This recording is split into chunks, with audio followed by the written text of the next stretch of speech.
ഹരേ രാമ രാമ രാമ ഹരേ ഹരേ. ഹരേ കൃഷ്ണ കൃഷ്ണ കൃഷ്ണ ഹരേ ഹരേ. ഹരേ രാമ രാമ രാമ ഹരേ ഹരേ. ഹരേ കൃഷ്ണ കൃഷ്ണ കൃഷ്ണ ഹരേ ഹരേ. ഹരേ രാമ രാമ രാമ ഹരേ ഹരേ.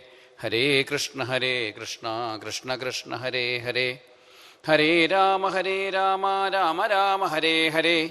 ഹരേ കൃഷ്ണ കൃഷ്ണ കൃഷ്ണ ഹരേ ഹരേ. ഹരേ രാമ രാമ രാമ ഹരേ ഹരേ. ഹരേ കൃഷ്ണ കൃഷ്ണ കൃഷ്ണ ഹരേ ഹരേ. ഹരേ രാമ രാമ രാമ ഹരേ ഹരേ. ഹരേ കൃഷ്ണ കൃഷ്ണ കൃഷ്ണ ഹരേ ഹരേ. പീതാംബരം കരവിരാജിതശംഖചക്രകൗമോദകീ സരസിജം കരുണാസമുദ്രം രാധാസഹായമതിസുന്ദരമന്ദഹാസം വാതാലയേശമനിശം ഹൃദി ഭാവയാമി. ശ്രീഗുരോശ്ചരണാംഭോജ്യം യസ്യാന്തിശി വിരാജതേ തസ്യൈ ദിശേ നമസ്കുർമ കായേന വചസാ ധിയാ. നമസ്യേ ത്വാംബികേ ഭീക്ഷ്ണം സ്വസന്താനയുതാം ശിവാം ഭൂയാൽ പതിർമേ ഭഗവാൻ കൃഷ്ണസ്തദനുമോദതാം. ഹരേ രാമ രാമ രാമ ഹരേ ഹരേ. ഹരേ കൃഷ്ണ കൃഷ്ണ കൃഷ്ണ ഹരേ ഹരേ. നാരായണ നാരായണ നാരായണ നാരായണ നാരായണ നാരായണ രാധാ ഗോവിന്ദ. നാരായണ നാരായണ നാരായണ നാരായണ നാരായണ നാരായണ രാധാ ഗോവിന്ദ. കല്ലു വേണോ നീല നിറം കോലും നല്ല കല്ലു വേണോ മല്ല വൈരിപ്പേരോലുന്ന കല്ലു വേണമോ. ദേവകി തഞ്ചഠര മാമകരത്തിൽ നിന്നുദിച്ച ദേവകൾക്കും മോഹമേറ്റും കല്ലു വേണമോ. നാരായണ ഇന്ദ്രനീലമണിവർണം പൂണ്ടു ലക്ഷ്മി വക്ഷസ്സിലായി ചന്ദ്രമോദം വിളങ്ങുമാക്കല്ലു വേണമോ. പശുക്കളെ പാലിക്കുന്ന നന്ദഗോപൻ ശൗരിയോടു പിശുക്കെന്നി വാങ്ങിയതാം കല്ലു വേണമോ. നാരായണ നാരായണ നാരായണ നാരായണ നാരായണ. ദുർഗാ ഭഗവതിയെ തൻ പാകരമായി കൊടുക്കൈക്കിൽ ദുർഗമാർക്കുമെന്നായി തീർന്ന കല്ലു വേണമോ. ഗോപബാലന്മാരാം മുത്തുമാലയുടെ നാടുക്കാടി ഗോപതിയായി മിന്നും കൃഷ്ണ കല്ലു വേണമോ. നാരായണ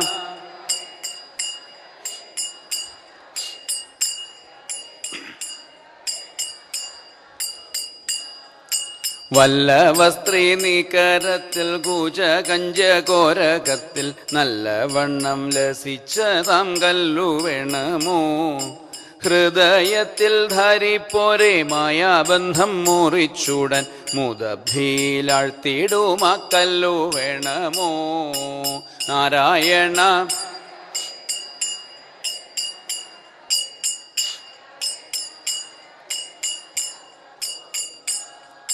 ധരിക്കുകിൽ വേണ്ടെന്നായി തോന്നിയിടിലും ത്യജിക്കുവാൻ ഞെരുക്കമുണ്ടാക്കി തീർക്കും കല്ലു വേണമോ. ഇഹ പരസുഖങ്ങളിൽ മുഴുകിടാൻ കൽപ്പേറ്റുമ മഹാജനം ചൂടും നല്ല കല്ലു വേണമോ. നാരായണ നാരായണ നാരായണ. കല്ലു വേണോ നീല നിറം കോലും നല്ല കല്ലു വേണോ മല്ല വൈരിപ്പേരോലുന്ന കല്ലു വേണമോ. ഏവം പരരക്ഷയ്ക്കായി കല്ലു വിൽക്കും ജോലിക്കെന്നെ ഭവസുനോദേശം തോറും ചുറ്റിപ്പിക്കുമോ. നാരായണ നാരായണ നാരായണ നാരായണ നാരായണ രാധാ ഗോവിന്ദ. നാരായണ നാരായണ നാരായണ നാരായണ നാരായണ നാരായണ രാധാ ഗോവിന്ദ നാരായണ നാരായണ രാധാ ഗോവിന്ദ. സർവത്ര ഗോവിന്ദനാമ സങ്കീർത്തനം. ഗോവിന്ദ ഗോവിന്ദ. ഭഗവാന്റെ വിവാഹക്കഥയാണ് പറയേണ്ടത്. ഭഗവാന്റെ കൃഷ്ണലീലകൾ നടന്ന സ്ഥലങ്ങൾ സ്ഥൂലമായ രീതിയിൽ നമ്മൾ ചിന്തിക്കുകയാണെങ്കിൽ ഉത്തരഭാരതത്തിലായിരുന്നു, വ്രജഭൂമിയിലായിരുന്നു. 252 കിലോമീറ്റർ ചുറ്റളവിലുള്ള വ്രജഭൂമിയിൽ എത്രയോ വനങ്ങളുണ്ട്. മധുവനം, അതിൻ്റെ ഉള്ളിലാണ് മധുരാപട്ടണം ഒക്കെ, വൃന്ദാവനം, ബൃഹദ്വനം, പലതരത്തിലുള്ള വനങ്ങളിലായിട്ടുള്ള ഭഗവാന്റെ ദിവ്യലീലകൾ. അപ്പോൾ സ്ഥൂലമായ അർത്ഥത്തിൽ നോക്കുമ്പോൾ ദക്ഷിണ ഭാരതത്തിലുള്ള നമുക്കൊക്കെ വളരെ അകലെയായിരുന്നു ഭഗവാന്റെ ലീലകൾ. സൂക്ഷ്മമായ അർത്ഥത്തിൽ നമ്മൾ എന്നും അങ്ങനെ വിചാരിച്ചുകൊണ്ടിരിക്കുന്നത് ഗുരുവായൂരപ്പ് എന്ന് പറഞ്ഞാൽ കുറേ ദൂരെയാണ്. ശരിക്കും എവിടെയാണ് ഭഗവാൻ? വളരെ അടുത്താണ്. ഹൃദിസ്ഥോപി അതിദൂരസ്ഥ, ഏറ്റവും അടുത്ത്, നമുക്ക് കാണാൻ പോലും കഴിയാത്ത രീതിയിൽ കുറച്ച് ദൂരം ഉണ്ടെങ്കിലാണ് കാണാൻ കഴിയുള്ളൂ. നമ്മളായിരിക്കുന്ന വസ്തുവാണ് ഭഗവാൻ. പക്ഷെ ഗുരുവായൂരപ്പൻ വളരെ ദൂരെ. ഇവിടുന്ന് നോക്കുകയാണെങ്കിൽ 10-20 കിലോമീറ്ററൊക്കെ ദൂരെ നിൽക്കുന്നു ഭഗവാൻ ഗുരുവായൂരപ്പൻ. അല്ലെങ്കിൽ കൃഷ്ണലീലകൾ നടന്നത് വൃന്ദാവനത്തിൽ വളരെ ദൂരെ എന്നാണ് നമ്മുടെ ധാരണ സ്ഥൂലമായ അർത്ഥത്തിൽ. ഭഗവാൻ സ്ഥൂലമായ അർത്ഥത്തിൽ നമ്മളെ അനുഗ്രഹിക്കാൻ വേണ്ടിയിട്ട് ഇങ്ങോട്ട് ഓടി വന്നു.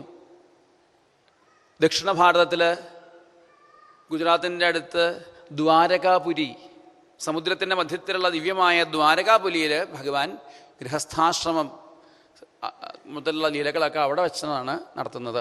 ബാക്കിയുള്ള ലീലകളൊക്കെ ദ്വാരകാധീശനായിട്ട് ലോകത്തെ മുഴുവൻ അനുഗ്രഹിച്ചുകൊണ്ടിരിക്കുന്നു എന്നർത്ഥം. ഇപ്പോൾ അതും പോരാതെ വന്നപ്പോഴാണ് 10-18 വർഷങ്ങളായിട്ട് ഗുരുവായൂരപ്പൻ ഇവിടെ ഓടി വന്നിരിക്കുന്നു. സത്രവേദിയിൽ ഭാഗവത സത്ര യജ്ഞമായിട്ട് ഭഗവാൻ ഇങ്ങോട്ട് ഓടി വന്നിരിക്കുന്നു. 18 കൊല്ലമായി, പ്രായപൂർത്തിയൊക്കെയായി ഭഗവാന്. അങ്ങനെയല്ല, നമ്മുടെ കണക്കിൽ ഏകദേശം 18 വയസ്സായ പ്രായപൂർത്തിയാവും എന്നൊക്കെ പറയുന്നത്. നമ്മുടെ ഭാഷയിൽ 18ാമത്തെ പ്രായപൂർത്തിയായി കഴിഞ്ഞപ്പോഴേക്കും സ്ഥിരമായിട്ട് മണ്ഡപമായി. അതുവരെ താൽക്കാലികമായിട്ടുള്ള മണ്ഡപമായിരുന്നു. പ്രായപൂർത്തിയാകുമ്പോൾ കുറച്ച് സൗകര്യങ്ങളൊക്കെ വേണ്ടേ. അപ്പോൾ പ്രായപൂർത്തിയായപ്പോൾ സ്ഥിരമായിട്ടുള്ള മണ്ഡപത്തിൽ ഇരുന്നു കൊണ്ടാണ് നമ്മൾ ഭഗവാനെ കണ്ടുകൊണ്ടിരിക്കുന്നത്, ഉപാസിച്ചുകൊണ്ടിരിക്കുന്നത്. ഇത് ഭഗവാന്റെ പ്രത്യക്ഷമായിട്ടുള്ള അനുഗ്രഹമാണ്. പരോക്ഷമായിട്ട് പലതുണ്ട്. ഇത് പ്രത്യക്ഷമായിട്ട് ഭഗവാൻ നമ്മളെ അനുഗ്രഹിച്ചുകൊണ്ടിരിക്കുന്നു, സജ്ജനങ്ങളെ അനുഗ്രഹിച്ചുകൊണ്ടിരിക്കുന്നു, മഹാത്മാക്കളിലൂടെ, ഗുരുനാഥന്മാരിലൂടെ നമ്മളെ അനുഗ്രഹിച്ചുകൊണ്ടിരിക്കുന്നു. ഭഗവാന്റെ കല്യാണ കഥ. കല്യാണമൊക്കെ ആകുമ്പോഴേക്കും പുതിയ വീടൊക്കെ പണിത് അവിടെ വച്ചൊക്കെയല്ലേ നമ്മൾ പതിവ്. അതുപോലെ പുതിയ മണ്ഡപത്തിൽ ഭഗവാന്റെ കല്യാണം ആഘോഷിക്കാൻ പോവാണ്. ഈ ദ്വാരകാപുരിയിലുള്ള ഭഗവാന്റെ ഈ ഇനീഷ്യൽ മാറിപ്പോകണ്ട, ഈ ദ്വാരകാപുരിയിലെ ഭഗവാന്റെ വിവാഹം നടക്കാൻ പോകുന്നു. അതാണ് നമ്മുടെ അങ്ങനെ ദ്വാരകാപുരിയിലെ ഭഗവാന്റെ സ്വന്തമായി തീരണമെങ്കിൽ വിദർഭ രാജകുമാരിക്കേ കഴിയുള്ളൂ. നമ്മളൊക്കെ വിദർഭ രാജകുമാരി ആവാനായിട്ട് ശ്രമിച്ചുകൊണ്ടിരിക്കണം. എന്തായാലും ദ്വാരകയിൽ ദിവ്യമായ ദ്വാരകാപുരി നിർമ്മിച്ച് അവിടേക്ക് താമസം മാറ്റുന്നു. മധുരാവാസികളൊക്കെ അങ്ങോട്ട് മാറ്റി. ദേവന്മാരൊക്കെ ദിവ്യമായിട്ടുള്ള സമ്മാനങ്ങൾ ആ ദേവനിർമ്മിതമായ ദേവശില്പി നിർമ്മിച്ച ദിവ്യപുരിയിൽ കൊണ്ടുവന്ന് നിറച്ചു. എന്നിട്ടും സൗന്ദര്യത്തിന് എന്തോ ഒരു കുറവുണ്ടായിത്രേ. എന്തായിരുന്നു കുറവ്? കൃഷ്ണൻ വന്നിട്ടില്ല. ആ ഒരു കുറവ് അവിടെ ഉണ്ടായിരുന്നു. കൃഷ്ണൻ വന്നപ്പോഴേക്കും നല്ല സൗന്ദര്യമായി. അപ്പം നമുക്ക് സൗന്ദര്യം ഉണ്ടാക്കുന്നത് ആരാണെന്ന് നമ്മൾ മറന്നു പോകരുത്. ഭഗവാനാണ് നമുക്ക് സൗന്ദര്യം ഉണ്ടാക്കുന്നത്. നമ്മളിൽ സൗന്ദര്യമായിരിക്കുന്നത് ഭഗവാനാണ്. ആത്മസ്വരൂപനായിട്ട് നേരത്തെ പ്രഭാഷണത്തിൽ കേട്ടില്ലേ, ബുദ്ധിയെയും മനസ്സിനെയും ഇന്ദ്രിയങ്ങളെയൊക്കെ പ്രകാശിപ്പിച്ചുകൊണ്ട് ആത്മചൈതന്യമായിട്ട് നമ്മളിൽ പ്രകാശം വരുത്തിക്കൊണ്ട് ആത്മസ്വരൂപമായിട്ട് നമ്മളെ അനുഗ്രഹിച്ചുകൊണ്ടിരിക്കുന്നത് ആരാണ്? നമുക്ക് സൗന്ദര്യം ആരാ? ശരിക്ക് ഭഗവാനാണ് നമുക്ക് സൗന്ദര്യമായിരിക്കുന്നത്. ആത്മസ്വരൂപനായ ഭഗവാനാണ് നമുക്ക് സൗന്ദര്യമായിട്ടിരിക്കുന്നത് എന്നർത്ഥം. അത് ഉറപ്പിച്ചുകൊണ്ടാണ് ദ്വാരകാപുരിയിൽ ദേവന്മാരൊക്കെ എല്ലാ സമ്മാനങ്ങളും നിറച്ചിട്ടും ത്രിദശവർദ്ധിത കൗശലമായിട്ടുള്ള ആ പുരിയിൽ എല്ലാം കൊണ്ടും സൗഭാഗ്യങ്ങൾ നിറഞ്ഞിട്ടും കൃഷ്ണൻ വന്നപ്പോഴാണ് ശരിക്കും സൗന്ദര്യം ഉണ്ടായത്. അവിടെ വെച്ച് ഭഗവാൻ രുക്മിണീ ദേവിയെ രാക്ഷസവിധിയാവണ്ണം വിവാഹം കഴിച്ചു. ഭഗവാൻ ഭീഷ്മകസുതാം രുക്മിണീം രുചിരാനനാം രാക്ഷസേന വിധാനേന ഉപയേമ ഇതി ശ്രുതം. ഒറ്റ വാക്കുകൊണ്ട് ആദ്യം ഭഗവാനപി ഗോവിന്ദ ഉപയേമേ ഗുരുദ്വഹ വൈദർഭീം ഭീഷ്മകസുതാം ശ്രേയോ മാത്രാം സ്വയംവരേ. രാക്ഷസവിധിയാവണ്ണം വിവാഹം കഴിച്ചു എന്നൊക്കെ പറഞ്ഞപ്പോൾ പരീക്ഷിത് മഹാരാജാവ് ചോദിക്കുകയാണ്, ഗംഗാതീരത്ത് ഇനി 2 ദിവസം കൂടി ആയുസ്സുള്ളൂ. മരണത്തെ മുൻപിൽ കണ്ടുകൊണ്ടിരിക്കുന്ന പരീക്ഷിത് മഹാരാജാവ് കല്യാണ കഥ വിസ്തരിച്ച് കേൾക്കണം എന്നുള്ള ആഗ്രഹം പറയാണ്. ഇത് ഒറ്റ നോട്ടത്തിൽ ഒരു സുഖമില്ലാത്ത കാര്യമല്ലേ? നമ്മളിപ്പോൾ എന്തെങ്കിലും അസുഖമായിട്ട് ഹോസ്പിറ്റലിൽ കിടക്കുകയാണെങ്കിൽ ഡോക്ടർ ഒന്ന് പറയുക 2 ദിവസം കഴിഞ്ഞാൽ കഴിഞ്ഞു കേട്ടോ എന്ന് പറഞ്ഞാൽ എന്താ ഉണ്ടാവുക? അങ്ങനെ ഒരു അവസ്ഥയിലാണ് പരീക്ഷിത് മഹാരാജാവ്. എന്നിട്ട് അപ്പോൾ അങ്ങനെ ഹോസ്പിറ്റലിൽ നമ്മളും കിടക്കുന്ന സമയത്ത് നമ്മളെ അടുത്ത് വന്നവരോട് പറയാണ്, ഒരു കല്യാണ കഥ പറഞ്ഞോളൂ. അല്ലെങ്കിൽ ആരെങ്കിലും കല്യാണ കഥ പറയാൻ തയ്യാറാവൂ മരിക്കാൻ പോകുന്ന ആളുടെ അടുത്ത്? ഇല്ല.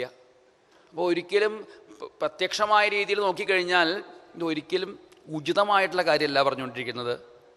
ഇങ്ങനെയുണ്ട് ഒരുപാട് കഥകൾ. ആനയുടെ കഥ പറയും ഭാഗവത്തിൽ, മരിക്കാൻ കിടക്കുന്ന ആളുടെ അടുത്തേ ആനയുണ്ടായിരുന്നു, ഇങ്ങനെയൊക്കെ പറയാതെ ഒട്ടും യോജിച്ചതാണെന്ന് നമുക്ക് പ്രത്യക്ഷമായി തോന്നില്ല. അപ്പം ആലോചിക്കുമ്പോഴാണ് ഇതൊക്കെ നമ്മുടെ കഥയാണ് പറഞ്ഞുകൊണ്ടിരിക്കുന്നത്, വ്യത്യസ്തമായ കഥയല്ല. നമ്മളുടെ കഥയും ഈ വിദർഭ രാജകുമാരിയുടെ കഥ പോലെ ആക്കിക്കഴിഞ്ഞാൽ ആ രുക്മിണീ ദേവിക്ക് നേടിയ സൗഭാഗ്യങ്ങളൊക്കെ നമുക്കും നേടാമെന്ന്. അതാണ് ഇവിടെ പറഞ്ഞു വരുന്നത്. ഏതോ ഒരു കാലത്തെ കഥയല്ല, നമ്മുടെ കഥയാണെന്ന് തിരിച്ചറിയാനാണ് പലപ്പോഴും ഭാഗ്യവും സൗഭാഗ്യവും സജ്ജനങ്ങളുടെ അനുഗ്രഹമൊക്കെ വേണ്ടത്. ഈ ഭഗവാന്റെ കഥകൾ എങ്ങനെയുള്ളതാണ് ചോദിക്കുകയാണെങ്കിൽ, മാധ്വി ലോകമലാവഹ, മധുരമായതാണ്. ലോകത്തിലെ മാലിന്യങ്ങളെ മുഴുവൻ നശിപ്പിക്കുന്നതാണ്, ഹൃദയത്തിലെ മാലിന്യങ്ങളെ മുഴുവൻ നശിപ്പിക്കുന്നതാണ്. അതുമാത്രമല്ല, നിത്യനൂതന, എത്ര കേട്ടാലും പുതിയൊരു കാര്യം കേൾക്കുന്ന പോലെയാണ്, അഥവാ പുതിയൊരു കാര്യം പറയുന്ന പോലെയാണ്. രുക്മിണീ സ്വയംവരം എന്നുള്ള കഥ കേൾക്കാത്ത ആരെങ്കിലും ഉണ്ടാവുമോ നാട്ടിൽ? അറിയാത്തവരുണ്ടാവുമോ? ഇവിടെ വന്നിരിക്കുന്നവരൊക്കെ അത് അറിയാത്തവരുണ്ടാവും തോന്നില്ല.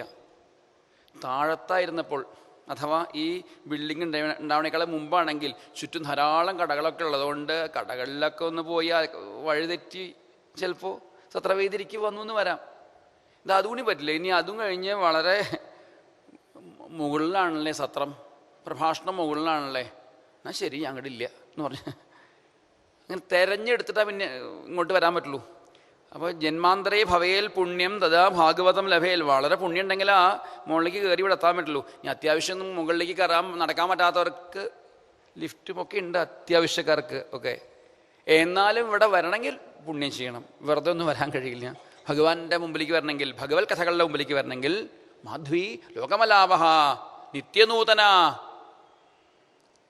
അങ്ങനെയുള്ള ഭഗവാന്റെ കഥ. രുക്മിണീ സ്വയംവരം നമ്മൾ എന്നാണ് കേട്ടിട്ടുണ്ടാവുക? ഇവിടെ ഇരിക്കുന്ന ഭക്തന്മാർ കുറച്ചു കാലം മുമ്പ് കേട്ടതായിരിക്കാം, ചുരുങ്ങിയത് ഒരാഴ്ച മുമ്പിലെങ്കിലും കേട്ടിട്ടുണ്ടാവും, അങ്ങനെയാവും ഉണ്ടാവുക. പക്ഷെ ഞങ്ങൾക്ക് പറഞ്ഞ് എനിക്കാണെങ്കിൽ ഇന്നലെ വൈകുന്നേരം പറഞ്ഞുള്ളൂ ഇതേപോലെ രുക്മിണീ സ്വയംവരം. വേറൊരു ദിക്കിൽ പ്രഭാഷണം ഉണ്ടായിരുന്നു, രുക്മിണീ സ്വയംവരമായിരുന്നു, അല്ലെങ്കിൽ മിനിഞ്ഞാന്ന് രുക്മിണീ സ്വയംവരമായിരുന്നു. സോറി, ഇന്നലെയല്ല, മിനിഞ്ഞാന്ന്, ഒരു ദിവസം മുമ്പ്. ഒരു ദിവസം ഇടപെട്ടിട്ടാണ് വീണ്ടും വീണ്ടും രുക്മിണീ സ്വയംവരം പറഞ്ഞുകൊണ്ടിരിക്കുന്നത്. അപ്പോൾ ഇത് കഴിഞ്ഞ ദിവസം പറഞ്ഞ് തന്നെ വീണ്ടും പറയുമ്പോൾ മടുക്കില്ലേ എന്നൊരു ചോദ്യം. കേട്ടാൽ മടുക്കില്ലേ? 19 കൊല്ലമായിട്ടും മടുത്തിട്ടില്ല. കേൾക്കുന്നവരുടെ കാര്യം അറിയില്ല, പുണ്യം ഇല്ലെങ്കിൽ മടുക്കുമെന്ന് അറിയില്ല എന്ന് മാത്രമേ ഉള്ളൂ. നിത്യനൂതന, അതാണ് ഭഗവാന്റെ കഥകളുടെ പ്രത്യേകത. അതുകൊണ്ട് ആർക്കാ ഇത് കോന്നു തൃപ്തിയേത ശൃണ്വാന ശ്രുതജ്ഞോ നിത്യനൂതന, ആർക്കാ ഇത് കേട്ടിട്ട് മതിയാവുക? ഭാഗവതം തുടങ്ങുന്ന സമയത്ത് ശൗനകാദി മഹർഷിമാര് സുതപൗരാണികളോട് ചോദിക്കുന്നുണ്ട്, ഭഗവാന്റെ കഥ പറഞ്ഞു തരുമെന്ന്. അപ്പോൾ ചോദിക്കുന്ന സമയത്ത് സ്വാഭാവികമായിട്ടും പറയാൻ പോകുന്ന ആൾക്കൊരു സംശയം ഉണ്ടാവില്ലേ? പറയണോ? ഭഗവാന്റെ അവതാര കഥകളൊക്കെ പറഞ്ഞു കേട്ടതല്ലേ, നീ വീണ്ടും പറയണോ? അറിയുന്നവരല്ലേ. നമുക്കൊരു സംശയം വരുമ്പോഴാണ് പറയാം. ഞങ്ങൾക്ക് കേൾക്കാത്തവരൊന്നല്ല, കേൾക്കുന്തോറും വയന്തുന്ന വിതൃപ്യാമ ഉത്തമ ശ്ലോക വിക്രമേഷ് ശൃണ്വതാം രസജ്ഞാനാം സ്വാദു സ്വാദു പദേ പദേ. കേൾക്കുന്തോറും കേട്ട് മതിയായിട്ടില്ല, കേൾക്കുന്തോറും ഇതിന്റെ സ്വാദ് കൂടിക്കൂടി വരുന്നു, ഓരോ പദത്തിൻ്റെയും സ്വാദ് കൂടിക്കൂടി വരുന്നു. അങ്ങനെയുള്ള ഭഗവാന്റെ വിവാഹ കഥ വിസ്തരിച്ച് വർണ്ണിച്ചു തരണേ എന്ന് പ്രാർത്ഥിക്കുമ്പോഴാണ് രാജാസീൽ ഭീഷ്മകോ നാമ വിദർഭാധിപതി. വിദർഭാധിപതിയായ ഭീഷ്മക മഹാരാജാവിന് 5 മക്കള്. രുക്മി, രുക്മരഥൻ, രുക്മബാഹു, രുക്മകേശി, രുക്മമാലി ഒക്കെ സ്വർണം കൊണ്ടാണ്, രുക്മം കൊണ്ട് തന്നെ പേരൊക്കെ സ്വർണം കൊണ്ടൊക്കെയാണ്. പക്ഷേ ആ 5 സഹോദരന്മാർക്ക് ഉണ്ടായിട്ടുള്ള സഹോദരിക്ക് മാത്രമേ ഗുണവതി എന്ന് ഭാഗവതം പറഞ്ഞുള്ളൂ. ഈ 5 സഹോദരന്മാർക്ക് കൂടിയിട്ട് ഗുണവതിയായിട്ടുള്ള നല്ല ഗുണങ്ങൾ തികഞ്ഞ ഒരു പെൺകുട്ടി സഹോദരിയായിട്ടുണ്ടായി. മറ്റുള്ളവരുടെ കാര്യമൊന്നും മിണ്ടിയില്ല. ആചാര്യന്മാർ പറയും 5 മക്കളും ഒന്നിനൊന്ന് കേമന്മാരായിരുന്നുവെങ്കിലും ഭൗതിക നേട്ടങ്ങളുടെ പിന്നാലെയാണ് അവരുടെ ഓട്ടം. ഭൗതിക കാര്യങ്ങൾ സമ്പാദിച്ചു വയ്ക്കുക. ഈ ഭൗതിക നേട്ടങ്ങളുടെ പിന്നാലെ ഓടിയാനുള്ള കോട്ടെന്താ?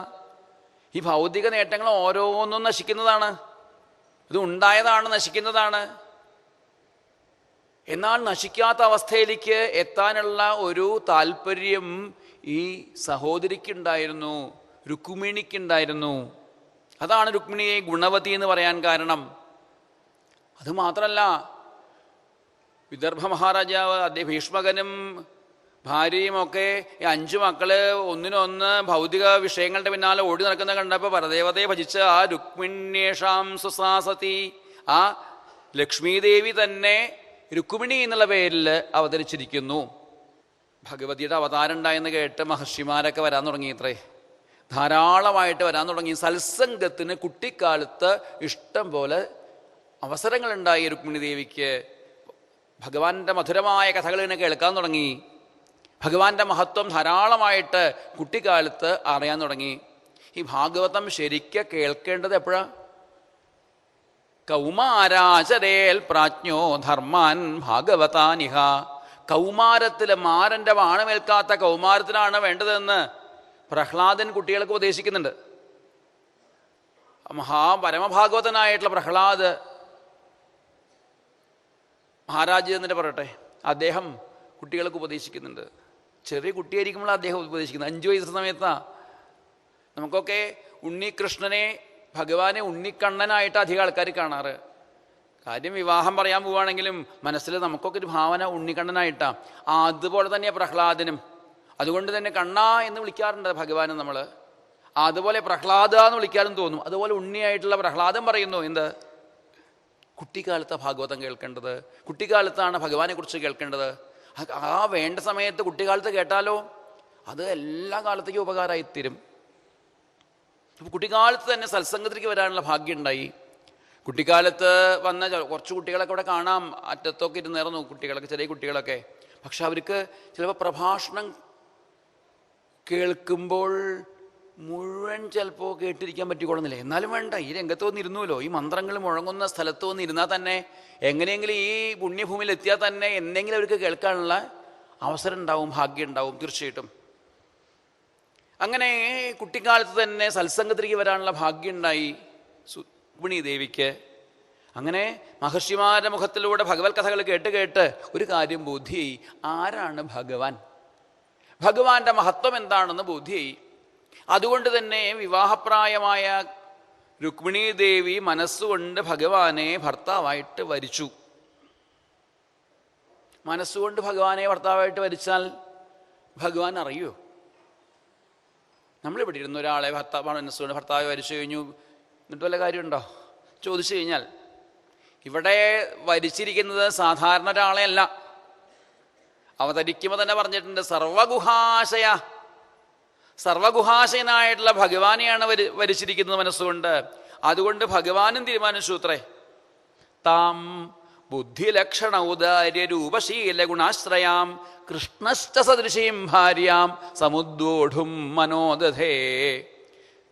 ഈ രുക്മിണി ദേവി വളരെ സത്സംഗത്തിലേക്ക് വന്ന് വളരെ ശ്രദ്ധയോടു കൂടിയിട്ട് ഭഗവാനിലേക്ക് മനസ്സുറപ്പിച്ചപ്പോൾ അതിനേക്കാളും ശ്രദ്ധ രുക്മിണി ദേവിയിലേക്ക് ഉണ്ടായി ഭഗവാന്. നമ്മളൊന്ന് നമസ്കരിച്ചു കഴിഞ്ഞാൽ എത്രത്തോളം ശ്രദ്ധയോട് കൂടിയിട്ടാണല്ലോ അത്രത്തോളം ഭഗവാൻ ഇങ്ങോട്ട് ഇങ്ങനെ ശ്രദ്ധിച്ചുകൊണ്ടിരിക്കും. എത്രത്തോളം നാട്ടുകാരെ കാണിക്കാൻ വേണ്ടിയിട്ടാണോ നമ്മൾ നമസ്കരിക്കുന്നത് അത്രത്തോളം ഭഗവാൻ തിരിഞ്ഞു നിൽക്കുകയും ചെയ്യും. അല്ലെങ്കിൽ ഭഗവാൻ തിരിഞ്ഞു നിൽക്കാനൊന്നും ഇല്ല, എന്നാലും അനുഭവത്തിൽ അങ്ങനെയാവും എന്നർത്ഥം. അപ്പോൾ സർവഗുഹാശയനായിട്ടുള്ള ഭഗവാനോടൊരു കാര്യം പറഞ്ഞാൽ, ഭാഗവത്തിന് ആദ്യത്തിൽ കാണാം, നാരദ മഹർഷി തൻ്റെ പൂർവജന്മത്തെക്കുറിച്ച് വർണ്ണിക്കുന്ന സമയത്ത് 5 വയസ്സ് പോലും പ്രായമില്ലാത്ത കാലത്ത് സജനങ്ങളെ കണ്ടുമുട്ടാൻ കഴിഞ്ഞു. സജനങ്ങളുടെ വിരഹമുണ്ടായി.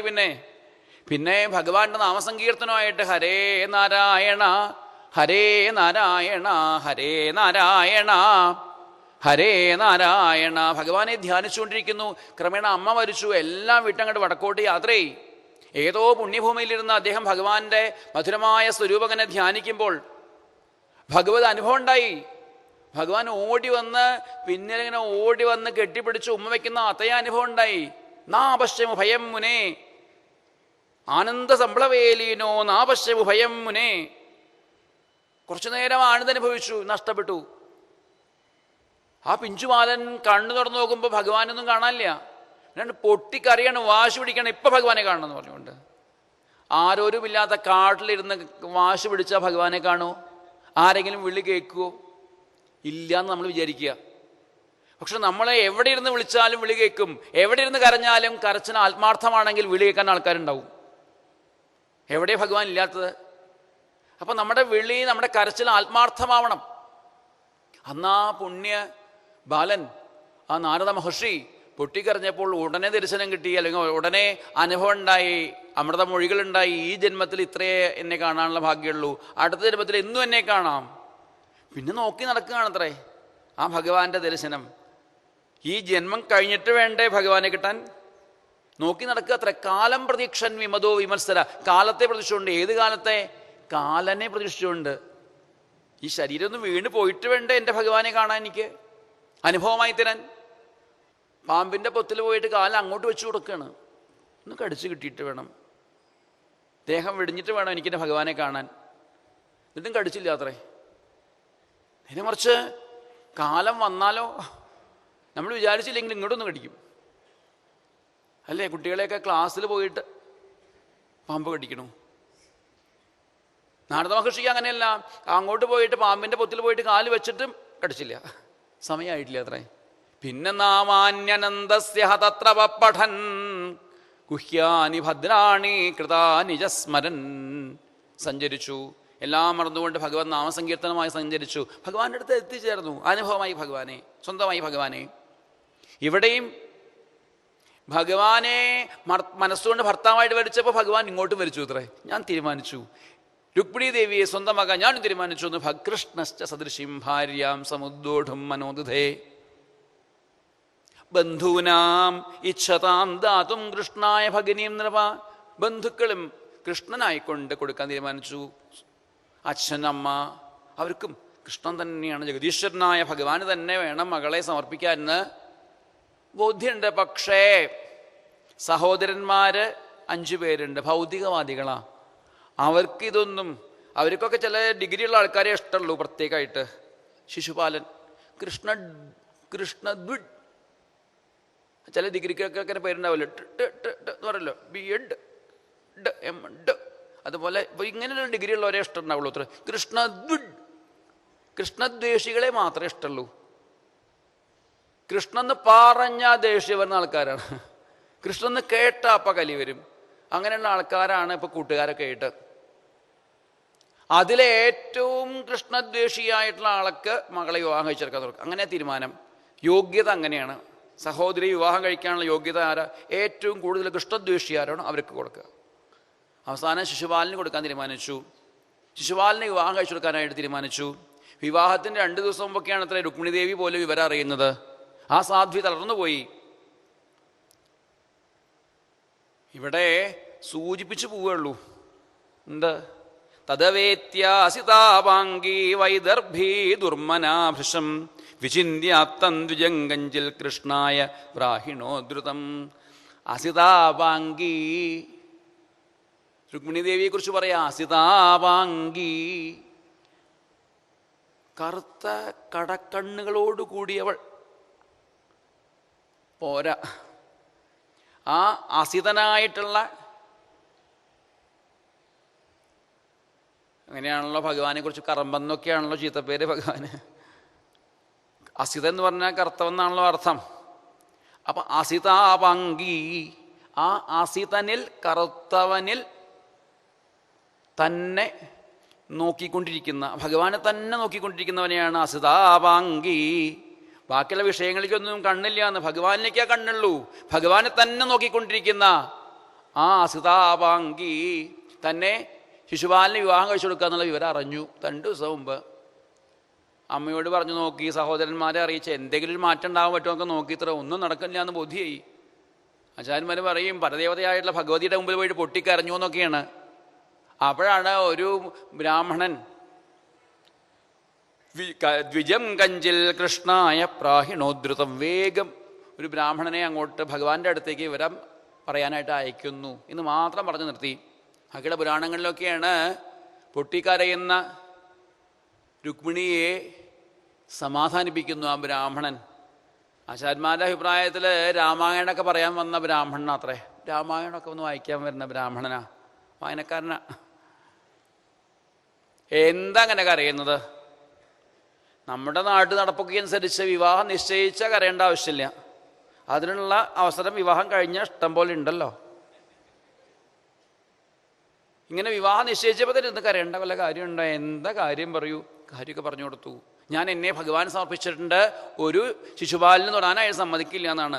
ഇതൊക്കെ നേരത്തെ പറയണ്ട, ഞാൻ കൊണ്ടുവരില്ലേ? രുക്മിണി ദേവിയുടെ മനസ്സിലുള്ള കാര്യമൊക്കെ സന്ദേശമാക്കി തരൂ.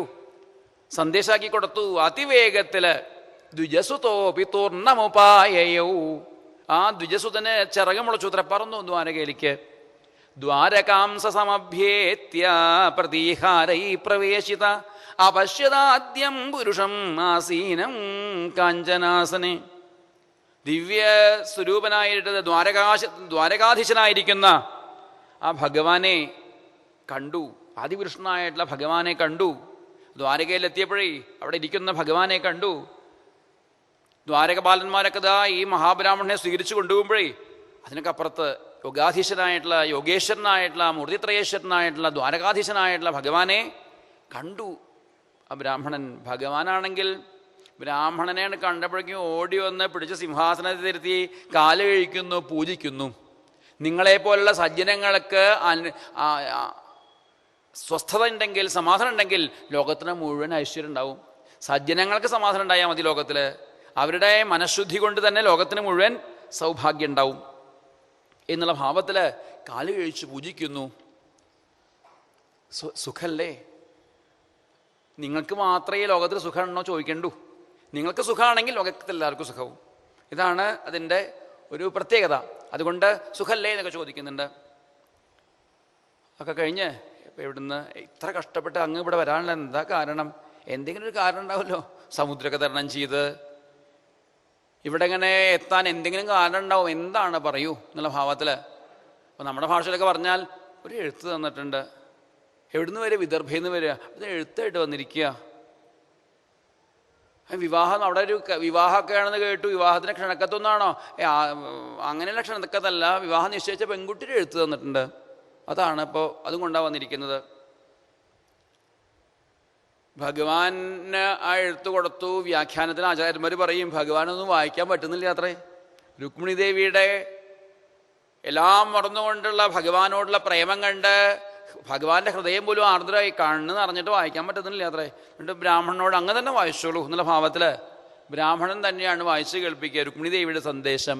രുക്മിണ്യുവാച ശ്രുത്വാ ഗുണാൻ ഭുവനസുന്ദര ശൃണ്വതാം തേ നിർവിശ്യ കർണവിവരൈർഹരതോംഗതാപം രൂപം ദൃശാം ദൃശിമതാം അഖിലാർത്ഥലാഭം ത്വയ്യച്യുതാവിശതി ചിത്തമപത്രവം മേ. ഭഗവാനാണ് ആദ്യത്തെ വരി കേട്ടപ്പോൾ അത് കോരിത്തിരിച്ചു പോയി. തൻ്റെ കാര്യമൊക്കെ മനസ്സിലാക്കിയിട്ടുണ്ടേ. ഒരു എഴുത്തൊക്കെ ആണെങ്കിൽ ആദ്യം ഒരു സംബോധന വേണ്ടേ? അതങ്ങോട്ട് കലക്കിയത്. ഭുവനസുന്ദര. രുക്മിണി ദേവി മഹർഷിമാരുടെ മുഖത്തുനിന്ന് ഭഗവാനെ കുറിച്ച് കേട്ട് കേട്ട് വേദത്തിന് താല്പര്യമായിട്ട് ഒരു കാര്യം മനസ്സിലാക്കി. ഭഗവാൻ ആരാണ്? ഭാഗവത്തിൽ ഇതുവരെ ഭഗവാനെ സംബോധന ചെയ്യാത്ത പുതിയൊരു പേരിട്ടു ഭഗവാന്. എന്താ അത്? ഭുവനസുന്ദര. ഈ ലോകത്തിലെ സൗന്ദര്യോത്തരതോപി സുന്ദരതരം ത്വദ്രൂപം ആശ്ചര്യതോപ്യാശ്ചര്യം. സൗന്ദര്യമുള്ള വസ്തുക്കളിൽ വെച്ച് ഏറ്റവും സൗന്ദര്യമുള്ള ഭഗവാനെ. അത് പോരാ, പിന്നെയും പറയാൻ വേണമെങ്കിൽ എന്താ അത്? ഭുവനസുന്ദര. ഈ ഭുവനത്തിന് സൗന്ദര്യം ഉണ്ടാക്കിയതാരാ? ഭഗവാനാണ്.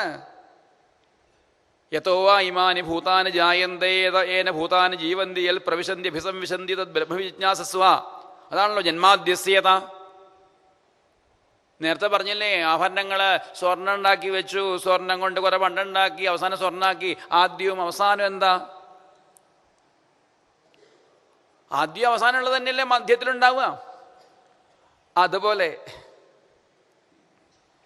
ഈ ഭുവനം ഉണ്ടാവാൻ കാരണമായിരിക്കുന്നത് ഏകവും അഹമേവാസമേവാഗ്രേ നാന്യദ്യൽ സദസൽപരം പശ്ചാദഹം യദേതച്ചായോവശിഷ്യേത സോസ്മ്യഹം.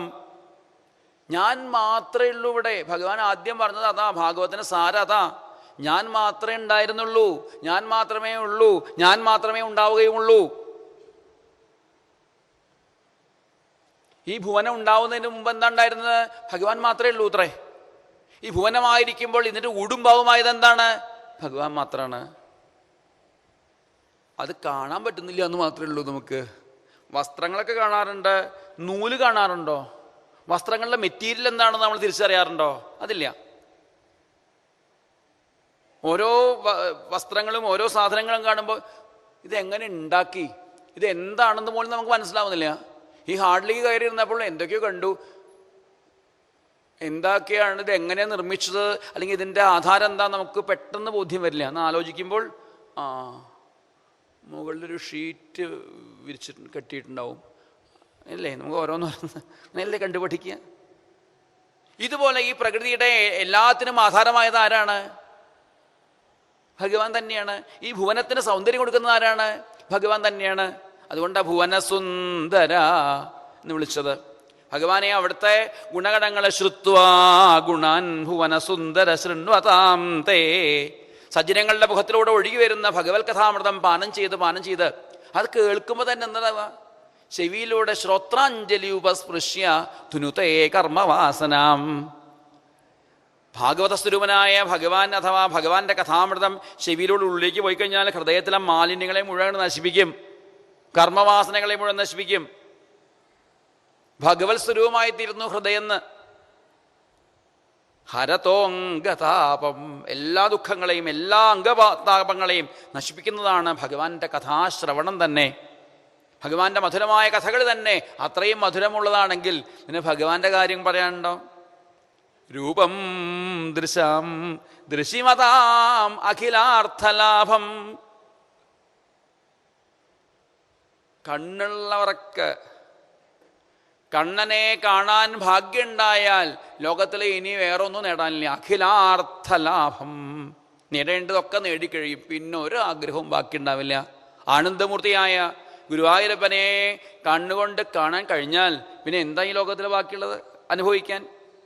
അങ്ങനെയുള്ള ഭഗവാനെ അവിടുത്തെ ആ ദിവ്യസ്വരൂപത്തിലെ തൊയ് അച്യുതാ വിശതി ചിത്തമപത്രപമ്മേ. ഗുരുവായൂരപ്പ അവിടുത്തേല് ഭഗവാനില് അച്യുത അങ്ങയില് എൻ്റെ മനസ്സ് ലജ്ജ വിട്ട് ആവേശിച്ചിരിക്കുന്നു. അടുത്ത വിളി കേട്ടപ്പോൾ ഒന്നുകൂടി ഭഗവാന് ബോധ്യായി. തന്നെക്കുറിച്ച് എല്ലാം മനസ്സിലാക്കിയിട്ടുണ്ട് രുക്മിണി ദേവി.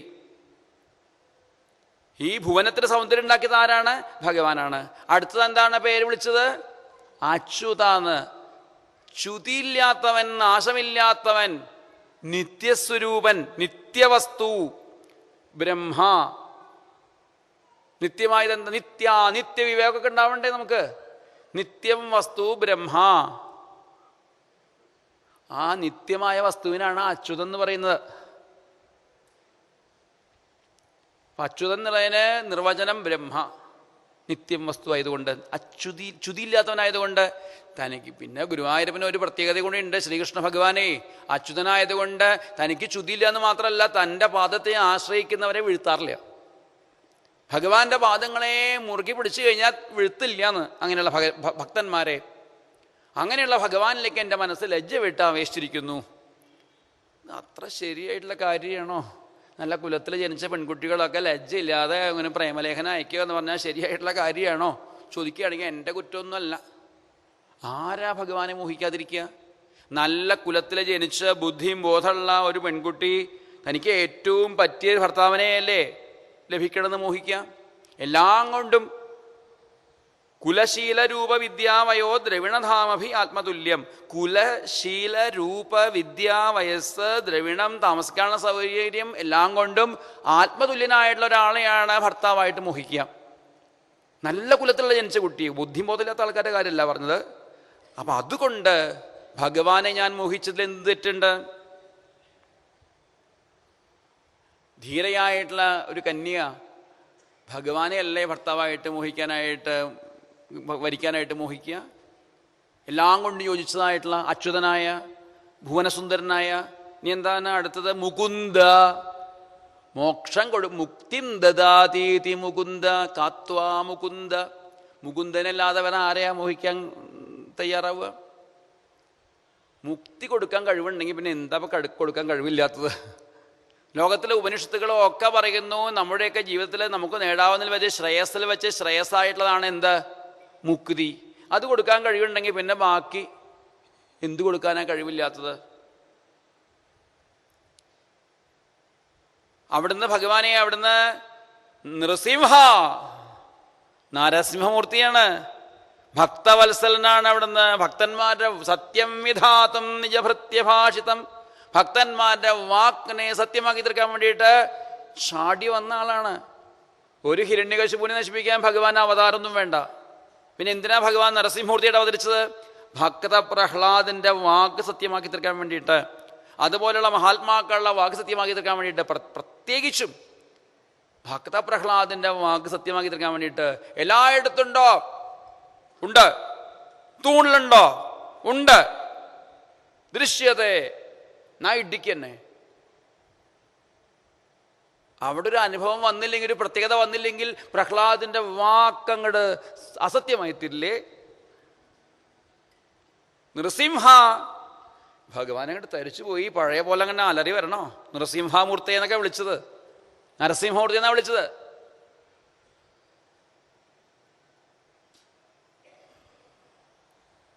അന്ന്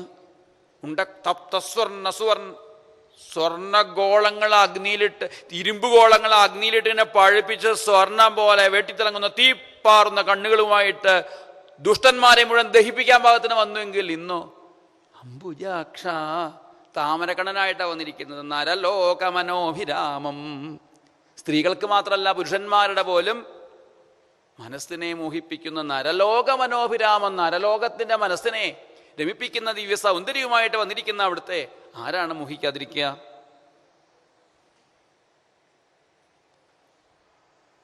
എൻ്റെ സഹോദരന്മാരെ എൻ്റെ ഇഷ്ടത്തിനെതിരായിട്ട് ഭഗവാനെ എന്നെ ശിശുപാലനായിട്ട് വിവാഹം കഴിച്ചു കൊടുക്കാനായിട്ട് തീരുമാനിച്ചിരിക്കുകയാണ്. ഒരു ശിശുപാലിനും തൊടാനായിട്ട് സമ്മതിക്കരുതേ.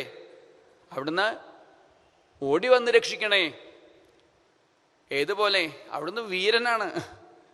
വീരനായ അങ്ങയ്ക്ക് ഒരു നാണക്കേട് ഉണ്ടാവരുത്, ചീത്തപ്പേരുണ്ടാവരുത്. അതുകൊണ്ട് ഓടി വന്ന് രക്ഷിക്കണേ. ഒരു സിംഹം തൻ്റെ പരാക്രമം കൊണ്ട് കടിച്ചു കൊണ്ടുവന്ന അല്ലെങ്കിൽ പിടിച്ചു കൊണ്ടുവന്ന ഒരു മാൻകുട്ടി മുമ്പിലിന് കിടക്കുക. അപ്പോഴാണ് ഒരു ചാവാളി കുറുക്കൻ വന്നിട്ട് ഈ സിംഹം നോക്കി നിൽക്കുമ്പോഴേ ഈ മാനിനെ കടിച്ചു കൊണ്ടുപോയി കഴിഞ്ഞാൽ നാണക്കേടല്ലേ? നാണുണ്ടെങ്കിൽ എന്നെ കൊണ്ടുപോയിക്കോളൂന്ന്. ഒരു ശിശുപാലിനും കൊണ്ടുപോകാനായിട്ട് സമ്മതിക്കരുതേ. ഇങ്ങനെയൊക്കെ എഴുതിയാൽ ആരാ ചാടിപ്പെടാതിരിക്കുക? ഭഗവാന്റെ കാര്യമായിട്ടിരിക്കട്ടെ. അത്രയും എഴുതുകയാണെങ്കിൽ ഇങ്ങനെ എഴുതണമെന്ന്. 7 ശ്ലോകങ്ങളിലാണ് രുക്മിണി ദേവിയുടെ പ്രണയ സന്ദേശം. ഇതുവരെ രുക്മിണി ഭഗവാനെ കണ്ടിട്ടില്ല, ഫോട്ടോ പോലും കണ്ടിട്ടില്ല. എന്നാലും ഇങ്ങനെ വേണം. 7 ശ്ലോകങ്ങളിലൂടെ. ഭാഗവതത്തിലെ സാധാരണ ഭാഗവതം സപ്താഹയജ്ഞമായിട്ടാണ് നടത്താനാണ് വിധി. 7 യോഗഭൂമികളുണ്ട്. ആ 7 യോഗഭൂമികളിലേക്ക് വെക്കാൻ പാകത്തിന് 7 ശ്ലോകങ്ങളാണ് പ്രണയ സന്ദേശത്തിൽ ഇവിടെ അവതരിപ്പിക്കുന്നത്. ഭാഗവതം മുഴുവൻ പഠിച്ച ഫലാണ് ഈ 7 ശ്ലോകങ്ങൾ പഠിച്ചാൽ. ഈ 7 ഭാഗങ്ങളിലേക്ക് 7 ഘട്ടമായിട്ടുള്ള ഭാഗങ്ങളിലേക്ക് അങ്ങോട്ട് വ്യാപിക്കാം ഈ 7 ശ്ലോകങ്ങൾ വ്യാഖ്യാനിച്ചുകൊണ്ട്. അവിടുന്ന് ഓടി വന്ന് എന്നെ സ്വീകരിക്കണേ. പിന്നെ ഭഗവാനെ കിട്ടാൻ ചില യോഗ്യതയൊക്കെ വേണമെന്ന് ഭഗവാൻ അവിടുന്ന് പറയുകയാണെങ്കിൽ പൂർത്തേഷ്ടദത്ത നിയമം വ്രതദേവ വിപ്രഗുർവർച്ചനാദിഭിരലം ഭഗവാൻ പരേശ. അങ്ങനെ ആരാധിത പല രീതിയിൽ ഞാൻ ഗുരുവായൂരപ്പനെ ഭഗവാനെ ഭജിച്ചിട്ടുണ്ട്. അതിൻ്റെ പുണ്യം മുഴുവൻ സമർപ്പിക്കുകയാണ്. പൂർത്ത കർമ്മങ്ങൾ, കുളം കുഴിക്കുക, ജലാശയങ്ങൾ ഉണ്ടാക്കുക, അതുപോലെ ക്ഷേത്രങ്ങൾ സ്ഥാപിക്കുക, അന്നസത്രങ്ങൾ നിശ്ചയിക്കുക നടത്തുക, പൂങ്കാവനങ്ങൾ ഉണ്ടാക്കുക, വച്ചുപിടിപ്പിക്കുക, ഇങ്ങനെ പുണ്യകർമ്മങ്ങൾ ചെയ്യുന്നതിനൊക്കെ പൂർത്തകർമ്മങ്ങൾ എന്ന് പറയാം. അഗ്നിഹോത്രാദികളാകുന്ന കർമ്മങ്ങളൊക്കെ ഇഷ്ടകർമ്മങ്ങൾ എന്ന് പറയാം. പൂർത്തേഷ്ട ദാനങ്ങൾ, സ്വർണം വെള്ളി തുടങ്ങിയിട്ടുള്ള പദാർത്ഥങ്ങൾ ഉത്തമ പാത്രങ്ങളിലേക്ക്, അതുപോലെയുള്ള ദ്രവ്യങ്ങൾ ഉത്തമ പാത്രങ്ങളിലേക്ക് സമർപ്പിക്കുക, ദാനാദി കാര്യങ്ങൾ, അന്നദാനം, വസ്ത്രദാനം, മറ്റുള്ള ദാനങ്ങൾ ഒക്കെ ചെയ്തിട്ടുണ്ട്. പോരാ, പൂജകൾ നടത്തിയിട്ടുണ്ട്. ദേവന്മാരെ, ഗുരുനാഥന്മാരെ, ബ്രാഹ്മണരെയൊക്കെ, സജ്ജനങ്ങളെയൊക്കെ ഭംഗിയായിട്ട് പൂജിച്ചിട്ടുണ്ട്. ഈ ജന്മത്തിലും കഴിഞ്ഞ ജന്മത്തിലും ഒക്കെ ഉണ്ടാവും. അതിൻ്റെ ഫലം മുഴുവൻ സമർപ്പിക്കുന്നു. എന്നെ സ്വീകരിക്കണേ. ഇനി അതിലെന്തെങ്കിലും കുറവുണ്ടായാൽ അവിടുത്തെ കാരുണ്യം കൂടി കൂട്ടിച്ചേർത്താൽ മതി, ഒരു കുറവുണ്ടാവില്ല. എൻ്റെ വിവാഹത്തിൻ്റെ ക്ഷണക്കത്തൊക്കെ ഇങ്ങനെയൊക്കെ ഒരു എഴുത്ത് രുക്മിണിദേവിയുടെ നിന്ന് കിട്ടി. പതുക്കെ ആലോചിച്ച് പറയാട്ടോ, ഒന്നും സമയമില്ല കേട്ടോ, നാളത്തെ കഴിഞ്ഞ് എൻ്റെ വിവാഹം നിശ്ചയിച്ചിരിക്കുകയാണ്, വേഗം വരണം കേട്ടോ, എന്നെ സ്വീകരിക്കണം. ഇപ്പം തന്നെ എനിക്ക് ചീത്തപ്പേരുണ്ട്. വെണ്ണ കട്ടകള്ളം, പാല് കട്ടകള്ളം, പെൺകുട്ടികളുടെ വസ്ത്ര കട്ടകള്ളം എന്നൊക്കെ ചീത്തപ്പേരുണ്ട്. ഇനി രുക്മിണി കട്ടകള്ളം കൊണ്ട് പേര് വേണ്ടാന്ന് പറയുകയാണെങ്കിൽ മോഷണമൊന്നും വേണ്ട. പിന്നെ സൈന്യസമേതം അല്ലെങ്കിൽ അവിടുത്തെ പരാക്രമത്തെ കാണിച്ച് ഇവിടെയുള്ള ദുഷ്ടന്മാരെ മുഴുവൻ ആ സൈനികരെ മുഴുവൻ അമർച്ച ചെയ്ത്, പണ്ടുണ്ടായില്ലോ ഒരു പാലാഴി മഥനം. ആ പാലാഴി മഥനത്തിലാണല്ലോ ലക്ഷ്മി ദേവി ആവിർഭവിച്ചു വന്നത്. ഇവിടെ ഒരു മഥനം വേണ്ടി വരുന്ന തോന്നുന്നുണ്ട്. ആയുധം കൊണ്ട് ഒരു മഥനം നടത്തുക, ദുഷ്ടന്മാരെ മുഴുവൻ അമർച്ച ചെയ്യുക, എന്നെയും കൊണ്ടുപോരാ. മാം രാക്ഷസേന വിധിനോദ്വഹ വീര്യശുൽക്കാം. അവിടുത്തെ പരാക്രമത്തെ, പരാക്രമമാകുന്ന ആ വീര്യത്തെ ശുൽക്കമായി നൽകിക്കൊണ്ട് എന്നെ സ്വീകരിച്ചാൽ മതി. വിവാഹത്തിന് 2 സമ്പ്രദായം ഉണ്ട് അത്രേ, സ്ത്രീധനം കൊടുക്കലും ശുൽക്കവും. അപ്പോൾ ശുൽക്കം എന്നാൽ അങ്ങോട്ട് കൊടുക്കേണ്ടതാണ്. അങ്ങനെ കൊടുത്ത് ആ വീര്യത്തെ ശുൽക്കമായി നൽകിക്കൊണ്ട് എന്നെ സ്വീകരിക്കണം. വിവാഹങ്ങൾ 8 തരത്തിൽ പറയും. ബ്രാഹ്മം, ദൈവം, ആരുഷം, രാജാപത്യം, ഗാന്ധർവം, ആസുരം, രാക്ഷസം, പൈശാചം എന്നൊക്കെയുള്ള 8 തരത്തിലുള്ള വിവാഹവിധികളുണ്ട്. അതിൽ കുറച്ച് അധമമായിട്ടുള്ള വിധിയാണ് ഈ രാക്ഷസ വിധി എന്നൊക്കെ പറഞ്ഞു കഴിഞ്ഞാൽ. അതായത് സ്വയംവരത്തിൽ വന്നിരിക്കുന്ന എല്ലാവരെയും തോൽപ്പിച്ച് കന്യകയെ സ്വാധീനമാക്കുന്ന വിവാഹ സമ്പ്രദായത്തിനാണ് രാക്ഷസവിധി എന്നൊക്കെ പറയാം. അത്ര ഉത്തമമായിട്ടുള്ള ഒന്നല്ല, എന്നാലും ഇവിടെ പാത്ത നല്ലത്. അതുകൊണ്ട് എന്നെ സ്വീകരിക്കണേ, ആ രീതിയിൽ എന്നെ സ്വീകരിക്കണേ. ഇനി അതുമാത്രമല്ല, ഞാനവിടെ വന്നിട്ട് രുക്മിണി ദേവി, ഞാനവിടെ വന്നിട്ട് ബന്ധുക്കളെയൊക്കെ ഉപദ്രവിക്കാൻ നിന്ന് ഞാൻ രുക്മിണി ദേവിയെ കണ്ടിട്ടും കൂടി ഇല്ല, എന്നിട്ട് എവിടെയാണെന്ന് അറിയില്ല, അവസാനം പ്രശ്നമാകും, വെണ്ടയ്ക്കല്ലേ എന്നുള്ളത് ചോദിക്കുകയാണെങ്കിൽ അതിനൊക്കെ ഞാൻ വഴി പറഞ്ഞുതരാം. ഞങ്ങളുടെ കുലസമ്പ്രദായം അനുസരിച്ച് അടുത്തുള്ള ദേവീക്ഷേത്രത്തിൽ വിവാഹത്തിന് തലേ ദിവസം ഒരു കുലദേവി യാത്രയുണ്ട്. അവിടെ പോയി ആ ദേവീ ദർശനം കഴിഞ്ഞ് വരുമ്പോൾ ഞാൻ ആരാണെന്ന് മനസ്സിലാക്കാൻ ഒരു വിഷമം ഉണ്ടാവില്ല, തിരിച്ചറിയാം, വളരെ എളുപ്പമുണ്ടാവും.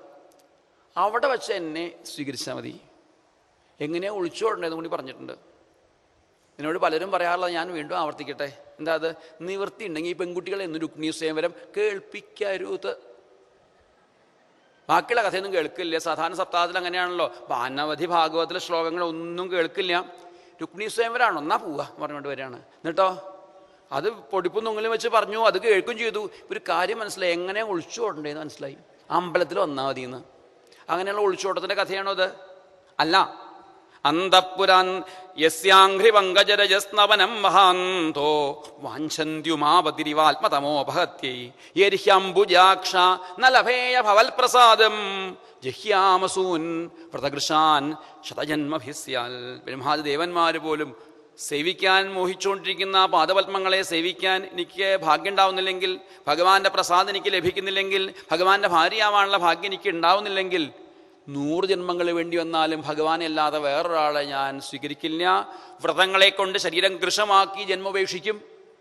ഇങ്ങനെ 100 ജന്മങ്ങൾ വേണ്ടി വന്നാലും ഭഗവാൻ അല്ലാത്തൊരു ഭർത്താവില്ല. ഇത് ഭാരതീയർക്ക് അവകാശമായിട്ടുള്ള കാര്യമാണ്. ഇനി ആർക്കെങ്കിലും കഴിഞ്ഞ പ്രഭാഷണത്തിൽ കേട്ടില്ലേ, ആത്മഹത്യയൊന്നും ചെയ്യരുത്. മക്കൾക്ക് അല്ലെങ്കിൽ അമ്മയ്ക്ക് ഗുരുനാഥനാവാൻ വേണ്ടിയിട്ടൊന്നും ആത്മഹത്യ ചെയ്യരുത്. പിന്നെ ഇനി ആത്മഹത്യ ചെയ്യണം അത്രയും തോന്നൽ വന്നാൽ ഇന്നു മുതൽ ഒരു ഭക്ഷണം കഴിക്കില്ല, തുള്ളി വെള്ളം കഴിക്കില്ല എന്ന് ഉറപ്പിച്ചോളൂ. അങ്ങനെ ആത്മഹത്യ ചെയ്തോളൂ. ആത്മഹത്യ അല്ലല്ലോ. ഒരു തുള്ളി വെള്ളം കഴിക്കാതെ, ഭക്ഷണം കഴിക്കാതെ 2 ദിവസം കഴിയുമ്പോഴേക്കും തീരുമാനിക്കും വേണ്ട. ഭക്ഷണം ഒഴിവാക്കി വ്രതശുദ്ധിയോട് കൂടിയിട്ട് ഞാൻ ദേഹം വെടിയുന്ന, അത് എളുപ്പമായിട്ടുള്ള കാര്യമൊന്നുമല്ല. 100 ജന്മങ്ങൾ വേണ്ടി വന്നാലും ഭഗവാൻ അല്ലാതെ ഒരു ഭർത്താവ് ഇല്ല എന്ന് സത്യം ചെയ്യുന്നു രുക്മിണി ദേവി. നമ്മുടെ കഥ ഏതൊക്കെ ഒളിച്ചോട്ടത്തിൻ്റെ കഥയൊന്നുമല്ല കേട്ടോ. ജീവനാം വൈദർഭി, ജീവനാകുന്ന വൈദർഭിയുടെ കഥയാണ്. നമ്മുടെ ഓരോരുത്തരുടെയും കഥയാണ്. നമ്മളൊക്കെ വൈദർഭിയായിട്ട് മാറണം. രുക്മിണി എന്ന വിദർഭ രാജകുമാരിയായിട്ട് മാറണം. ദേഹാസക്തി ഇല്ലാത്ത രാജകുമാരിമാരായിട്ട് മാറണം നമ്മൾ ഓരോരുത്തരും. നമ്മുടെ അച്ഛനും അമ്മയും ആരാ ചോദിച്ചാൽ ബുദ്ധിയും മനസ്സുമാണ്. 5 സഹോദരന്മാരാ നമ്മളെ വിഷയങ്ങളിലേക്ക് വലിച്ചു പിടിച്ചു കൊണ്ടുവന്നത്. കണ്ണും മൂക്കും നാക്കും തൊക്കും ചെവിയും. ഒരു ജീവൻ പ്രാർത്ഥിക്കുകയാണ്, എനിക്ക് എൻ്റെ ഭഗവാന്റെ അടുത്തേക്ക് ഈ വിഷയങ്ങളൊക്കെ തോൽപ്പിച്ചുകൊണ്ട് അങ്ങോട്ട് ഓടി വരാൻ പറ്റുമെന്ന് അറിയില്ല, ഇങ്ങോട്ട് ഓടി വരണേ എന്ന് പ്രാർത്ഥിക്കുന്നു. അങ്ങനെ ഒരു ജീവന്റെ പ്രാർത്ഥനയാക്കി മാറ്റാവുന്നതാണ് നമുക്കൊക്കെ. ഏതോ ഒരു കാലത്ത് രുക്മിണി ഭഗവാനെ സ്വന്തമാക്കിയിട്ട് നമുക്ക് വല്ല കാര്യമുണ്ടോ? നമുക്കും കാര്യം ഉണ്ടാവണ്ടേ? ഭാഗവത്തിലെ ഓരോ കഥകളും നമ്മുടെ ജീവിതം എങ്ങനെയാവട്ടെ എന്ന്. നമ്മുടെ ഭർത്താവായിട്ട് ഭഗവാൻ തന്നെയാണെന്ന് ബോധ്യം വരട്ടെ. നമ്മുടെ ഭാര്യയായിട്ട് ഭഗവതി തന്നെയാണെന്ന് ബോധ്യം വരട്ടെ. അങ്ങനെ ഓരോ ജീവിതവും, ഓരോ ഗൃഹസ്ഥാശ്രമത്തിലെ ഓരോ ബന്ധവും ആത്മീയമായി കഴിഞ്ഞാൽ അത് ശ്രേയസ്സിന് കാരണമായി തീരും. പണ്ടൊക്കെ സപ്താഹ രംഗങ്ങളിലൊക്കെ പണ്ടുള്ള ആചാര്യന്മാരൊക്കെ നോക്കുമ്പോൾ നാട്ടിലെ പെൺകുട്ടികളുടെയൊക്കെ വിവാഹം കഴിയാൻ വളരെ ബുദ്ധിമുട്ടാണ്. അപ്പോൾ അന്ന് അവരൊരു സൂത്രം പ്രയോഗിച്ചു. എന്ത്? ഘോഷയാത്രയൊക്കെ ആയിട്ട് വരിക, രുക്മിണി ദേവിയൊക്കെ കൊണ്ടുവന്ന് സമർപ്പിക്കുക, താലെടുക്കുക, അതിൽ പങ്കെടുക്കുന്നവർക്കൊക്കെ എല്ലാ മാംഗല്യ തടസ്സങ്ങളും നീങ്ങും എന്നൊക്കെ തട്ടിവിട്ടു. അത് ക്ലിക്കായി. കാരണം അതങ്ങോട്ട് പ്രചരിച്ചു. കാരണം അടുത്ത കാലത്ത് വരെ ഇഷ്ടം പോലെ വിവാഹ തടസ്സങ്ങളൊക്കെ തീർന്നിട്ടുണ്ട് രുക്മിണി ദേവിയെ കൊണ്ടുവന്നിട്ടും ഒക്കെ. അനുഭവമാണ്, അതിൽ നിഷേധിച്ചിട്ട് കാര്യമൊന്നുമില്ല. സപ്താഹ രംഗത്തിൽ എന്താ ഘോഷയാത്രയും ഇതൊക്കെയാ എന്ന് പറഞ്ഞിട്ട് നിഷേധിച്ചിട്ട് കാര്യമൊന്നുമില്ല. കാരണം ആ അനുഭവം വന്ന ആൾക്കാർ ഓടി വരില്ലേ? ഫലമുണ്ടായി ഓടി വരില്ലേ? അവിടെ വിവാഹം രുക്മിണി സേവനത്തിൽ പങ്കെടുത്തിട്ടാ എല്ലാ തടസ്സവും നീങ്ങിയിട്ട് നടന്നത്. നമ്മുടെ ആവട്ടെ വിചാരിച്ചു കഴിഞ്ഞാൽ തടഞ്ഞിട്ടൊന്നും കാര്യമില്ല, അത് സ്വാഭാവികമാണ്. പക്ഷെ ഇന്നിപ്പോൾ പെൺകുട്ടികൾക്ക് വിവാഹം കഴിയാനൊന്നുമില്ല. പിന്നെയും ആൺകുട്ടികൾക്കാണ് അവരാണ് ഇനി രുക്മിണിയൊക്കെ എടുക്കേണ്ടത്. ഇത് ഒട്ടും തമാശയിൽ പറഞ്ഞതല്ല. കഴിഞ്ഞ ഒരാഴ്ച മുമ്പ്, കഴിഞ്ഞ വെള്ളിയാഴ്ച ഒരു സപ്താഹത്തിന്, മുംബൈ നഗരത്തിലൊരു സപ്താഹത്തിന് രുക്മിണിയെ എടുത്തത് ഒരു പുരുഷനാണ്. ഈ കണ്ടറിയാൻ നീ എന്താ ഉണ്ടാവുകയെന്ന്. എന്തായാലും മുമ്പ് ഉണ്ടായിട്ടുണ്ട്. ഞങ്ങളുടെ തന്നെ സുഹൃത്ത് വിവാഹത്തിൽ വലിയ എന്താ പറയുക, വിവാഹ മാർക്കറ്റിൽ വലിയ വാല്യൂ ഒന്നും ഇല്ലാത്തൊരു ജോലി അദ്ദേഹം ചെയ്തുകൊണ്ടിരിക്കുന്നത്. അങ്ങനെയാണല്ലോ, എന്ത് ജോലി ചെയ്യുന്നു എന്നല്ല നോക്കാറ്, അതിൻ്റെ സ്റ്റാറ്റസ് ഉണ്ടോയെന്നൊക്കെ നോക്കാറ് ഇപ്പോൾ വിവാഹ മാർക്കറ്റിൽ. പക്ഷെ അദ്ദേഹം ഒരു സപ്താഹത്തിന് വന്ന് രുക്മിണിയൊക്കെ എടുത്തപ്പോൾ വേഗം വിവാഹം കഴിഞ്ഞു. അതിനുള്ള അവസരമൊക്കെ ആൾക്കാർ ഉണ്ടാക്കി കൊടുത്തു. ഇനി ചിലപ്പോൾ ഇനി വലിയ ട്രെൻഡ് മാറും. എന്തായാലും ഇതൊക്കെ എന്തിനു വേണ്ടിയിട്ട്? ഒരു ആത്മീയമായ ആശ്രമങ്ങൾ, 4 ആശ്രമങ്ങളിൽ വെച്ച് ഏറ്റവും പ്രധാനമായത് ഒരു തരത്തിൽ പറഞ്ഞാൽ എന്താ? ഗൃഹസ്ഥാശ്രമമാണ്. ബാക്കിയുള്ള 3 ആശ്രമങ്ങളെ നിലനിർത്തിക്കൊണ്ടിരിക്കുന്നത് എന്താണ്? ഗൃഹസ്ഥാശ്രമമാണ്. ഗൃഹസ്ഥാശ്രമം നേരെയായാൽ മാത്രമേ അടുത്ത ബ്രഹ്മചാരിമാരുണ്ടാവുള്ളൂ, നല്ല ബ്രഹ്മചാരിമാരുണ്ടാവുള്ളൂ. ഗൃഹസ്ഥാശ്രമം നേരെയായാലാണ് അടുത്ത നല്ല വാനപ്രസ്ഥന്മാരുണ്ടാവുള്ളൂ. ഗൃഹസ്ഥാശ്രമം നേരെയായി കഴിഞ്ഞാൽ മാത്രമേ സന്യാസിമാരുണ്ടാവുള്ളൂ. അപ്പോൾ ഗൃഹസ്ഥാശ്രമം നേരെയാവണ്ടേ? ആത്മീയ അടിത്തറ ഉണ്ടാവണ്ടേ? ബോളൊക്കെ തട്ടിയ പോലെ ചുമരുമ്പ് പറഞ്ഞാൽ അതേപോലെ തിരിച്ചു വരുന്ന പോലെ ആവരുതല്ലോ. വിവാഹം കഴിഞ്ഞ് പിറ്റേ ദിവസം തന്നെ ഡൈവേഴ്സിന് വേണ്ടിയിട്ട് ആപ്ലിക്കേഷൻ കൊടുക്കേണ്ട ആവശ്യമുണ്ടോ? പിന്നെ ഓരോ ദാമ്പത്യവും ഹൃദ്യമാവുമ്പോഴാണ്, മധുരമാവുമ്പോഴാണ് അതിലൂടെ ഉണ്ടാവുന്ന സന്തതി പരമ്പരയൊക്കെ വേണ്ട പോലെയാവുള്ളൂ. അങ്ങനൊരു സംസ്കാരം ഭാരതത്തിലുണ്ടായിരുന്നു. ഈ ഭാരതീയ സംസ്കാരം ഇത്ര കാലം ഇവിടെ നിലനിർത്താനുള്ള കാരണം എന്താണ്? ആശ്രമങ്ങളല്ല, ക്ഷേത്രങ്ങളല്ല, പിന്നെ കുറേ മഹാത്മാക്കൾ ജനിച്ചതല്ല, പിന്നെന്താണ്? അതൊക്കെ ഇതിന് കാരണം അല്ലെങ്കിൽ സഹായമായിട്ട് മാറിയിട്ടുണ്ടാവും. ശരിക്ക് ഈ ധാർമ്മികമായിട്ടുള്ള അല്ലെങ്കിൽ സനാതന ധർമ്മം നിലനിർത്താൻ കാരണം കുടുംബങ്ങളുണ്ടായിരുന്നു. കുടുംബയതീതി കുടുംബങ്ങൾ, ഈ ധർമ്മത്തെ നിലനിർത്തിക്കൊണ്ടിരിക്കുന്ന, ആചരിച്ചുകൊണ്ടിരിക്കുന്ന കുടുംബങ്ങൾ ഉണ്ടായിരുന്നു. നമുക്ക് ഇനി ലക്ഷ്യമാക്കേണ്ടത് കുടുംബങ്ങൾ ഉണ്ടാവാനാണ്. ധാരാളം കുടുംബങ്ങൾ ഉണ്ടാവട്ടെ നമ്മുടെ നാട്ടിലെ കുടുംബങ്ങൾ. ഈ ധർമ്മത്തെ നിലനിർത്തുന്ന കേന്ദ്രങ്ങൾ ഉണ്ടാവട്ടെ. ഇത് ജീവിതത്തിലേക്ക് പ്രാവർത്തികമായി ആക്കിയല്ലേ കാര്യമുള്ളൂ. അതിനായിട്ട് മനസ്സിൽ തയ്യാറായിക്കൊണ്ടിരിക്കണം നമുക്ക്. അല്ലെങ്കിൽ രക്ഷയില്ല. വേറെ എന്ത് പറഞ്ഞിട്ടും കാര്യമൊന്നുമില്ല.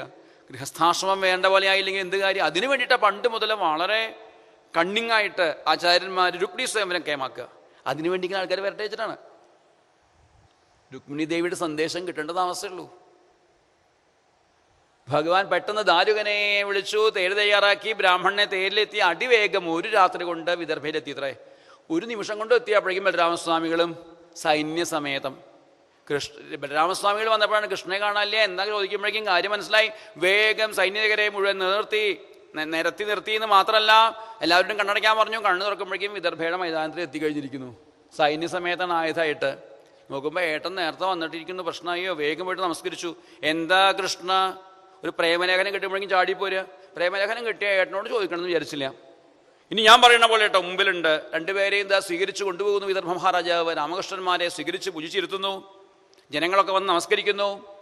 രുക്മിണി ദേവിയുടെ ഗ്രഹപ്പുഴ മുതൽ എഴുത്തുകൊണ്ട് ഭഗവാനെ അവിടുന്ന് തന്നെ രുക്മിണി ദേവിയെ സ്വീകരിക്കണേന്ന് പ്രാർത്ഥിക്കുന്നു. ബ്രാഹ്മണൻ വേഗം രുക്മിണി ദേവിയുടെ അടുത്തേക്ക് പോകുകയാണ്. രുക്മിണി ദേവി രാത്രി മുഴുവൻ ഉറക്കൊളിച്ച് ബ്രാഹ്മണനെ, ഗുരുനാഥനെ കാത്തിരിക്കുന്നു, ഭഗവാനെ കാത്തിരിക്കുന്നു. ഇല്ല, ഭാഗ്യം കെട്ട എന്നെ അനുഗ്രഹിക്കാനായിട്ട് ആരും വരില്ല വിചാരിച്ചുകൊണ്ട് തളർന്നുറങ്ങി. വെളുപ്പാങ്കാലായപ്പോൾ ഉറങ്ങി ഞെട്ടി ഉണർന്നപ്പോഴാണ്, പെട്ടെന്ന് ഞെട്ടി ഉണർന്നു. ഇടതുഭാഗം വരച്ചു അത്രേ. സ്ത്രീകൾക്ക് ഇടതുഭാഗം വരച്ചാൽ ശുഭലക്ഷണമാണ്. വരയ്ക്കണം, കാൽത്തണീറ്റ് വറപ്പിക്കാൻ. എന്നിട്ട് കാര്യമില്ല, സ്വാഭാവികമായിട്ട് വരച്ച ശുഭലക്ഷണമാവും.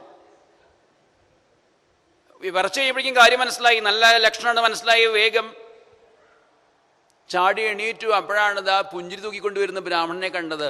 കാര്യം സാധിച്ചു വരാതെ ഇങ്ങനെ പുഞ്ചിരി തൂക്കുമോ? ഇല്ലല്ലോ. ആ ഗുരുവായൂരപ്പനെ, ഭഗവാനെ കൊണ്ടുവന്ന് നൽകിയ സർവാന്തര്യാമിയായ ഭഗവാനെ ആ അനുഭവമാക്കി ഇതാ മുമ്പിൽ കൊണ്ടുവന്നിരിക്കുന്നു.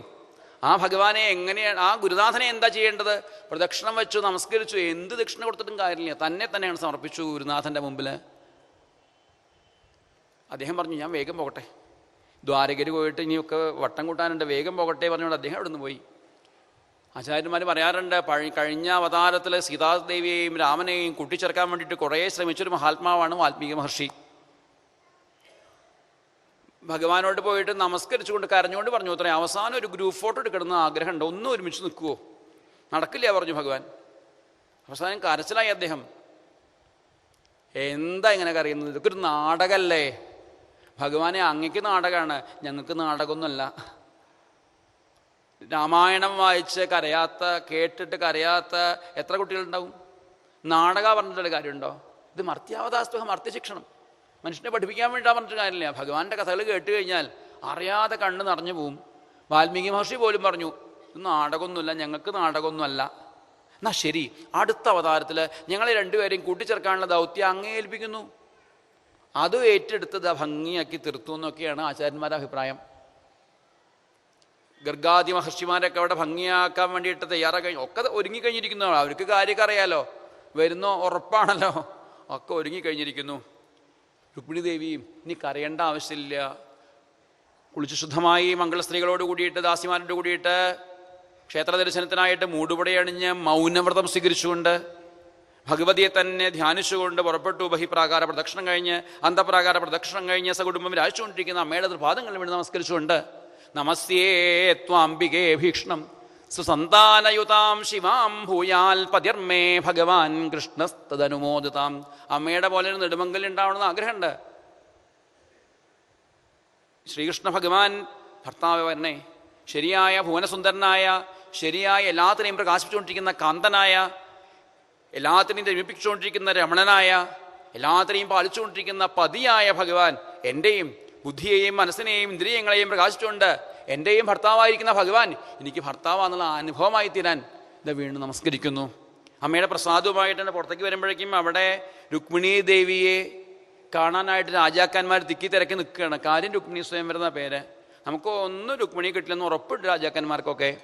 അതുകൊണ്ട് തന്നെ അവർ മതിലിൻ്റെ മുകളിലും ആനപ്പുറത്തും കുതിരപ്പുറത്തും ഒക്കെ രുക്മിണി ദേവി ഒന്ന് കാണുമെങ്കിലും ചെയ്യാമെന്ന് വിചാരിച്ചുകൊണ്ട്, അമ്പലത്തിൽ വരുമ്പോൾ വലിയ മേക്കപ്പ് ഒന്നും ഉണ്ടാവില്ലല്ലോ എന്ന് വിചാരിച്ചുകൊണ്ട് നിൽക്കും. രുക്മിണി ദേവിയാണെങ്കിൽ അവിടേക്കാണ്ട് കടന്നു വന്നപ്പോഴേ ജനങ്ങളുടെ അവിടെയുള്ള രാജാക്കന്മാരുടെയൊക്കെ മുഖം മങ്ങി, ഒന്നും കാണാൻ പറ്റില്ല, മൂടുപുഴ അണിഞ്ഞിട്ടാണ് വന്നിരിക്കുന്നത്. അത് കണ്ടറിഞ്ഞിട്ടാ തോന്നുന്നു രുക്മിണി ദേവി മൂടുപുഴയൊക്കെ അഴിച്ചു മാറ്റി.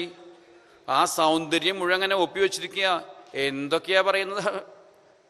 ഈ നൈഷ്ഠിക ബ്രഹ്മചാരിയായിട്ടുള്ള ശുഖബ്രഹ്മ ഋഷിക്ക് ഈ പെൺകുട്ടിയെ വർണ്ണിക്കാനുള്ള ആവേശമാണോ? അല്ലല്ല. ഭഗവത് പദവിയിലേക്ക്, പരമഹംസ പദവിയിലേക്ക് കുതിക്കുന്നൊരു ജീവന്റെ തേജസ് എന്താണെന്ന് നമ്മളെ ബോധ്യപ്പെടുത്തുകയാണ്. പദാചലന്തിം കളഹംസഗാമിനിം, അരയന്നപ്പടയെ പോലെ വളരെ സാവധാനത്തില് മന്ദം മന്ദം മുകുന്ദാഗമനമനുപദം ചിന്തയന്തി ശരന്തി. മന്ദം മന്ദം 2-3 അടി വയ്ക്കുമ്പോൾ മനസ്സിൽ നമുക്ക് എന്താണ്? മുകുന്ദ ആഗമനം, മുകുന്ദൻ്റെ ആഗമനം തന്നെ സ്മരിച്ചുകൊണ്ട് ഭഗവാനെ സ്വന്തമായി കിട്ടണേ. ഭഗവത് ദർശനം മാത്രമേ ഉള്ളൂ ലക്ഷ്യം. ഭഗവത് സാക്ഷാത്കാരം മാത്രമേ, ഈശ്വര സാക്ഷാത്കാരം മാത്രമേ ലക്ഷ്യമുള്ളൂ. അങ്ങനെയുള്ള രുക്മിണി ദേവി മുകുന്ദ ആഗമനം അനുപദം ചിന്തയന്തി. ഓരോ ദേവന്മാർക്കും സജ്ജനങ്ങൾക്കും ഒക്കെ എത്രയോ പൂജ എത്ര കാലം നടത്തിയത് എന്തിനു വേണ്ടിയിട്ടാണ്? ഈ ആത്മസാക്ഷാത്കാരത്തിന് വേണ്ടിയിട്ട്, ഭഗവത് സാക്ഷാത്കാരത്തിന് വേണ്ടിയിട്ട്. ഇനി ഭഗവാനെ അശരണാം യതിമാം ത്വമുപേക്ഷസേ സപതി ജീവിതമേവ. ഒരു ജീവിതം ഉണ്ടാവില്ല എനിക്ക്, ഉറപ്പാണ്. വേറെ ആരും ശരണമില്ലാത്ത എന്നെ ഭഗവാനെ അവിടുന്ന് കൈവിടിഞ്ഞാൽ ഉടനെ ദേഹം വെടിയും, സത്യമാണ് എന്ന് ഉറപ്പിക്കുന്നു. 2 കൽപ്പിച്ച് ഇവിടെ എവിടെയോ ഭഗവാൻ വന്നിട്ടുണ്ടാവുമല്ലോ.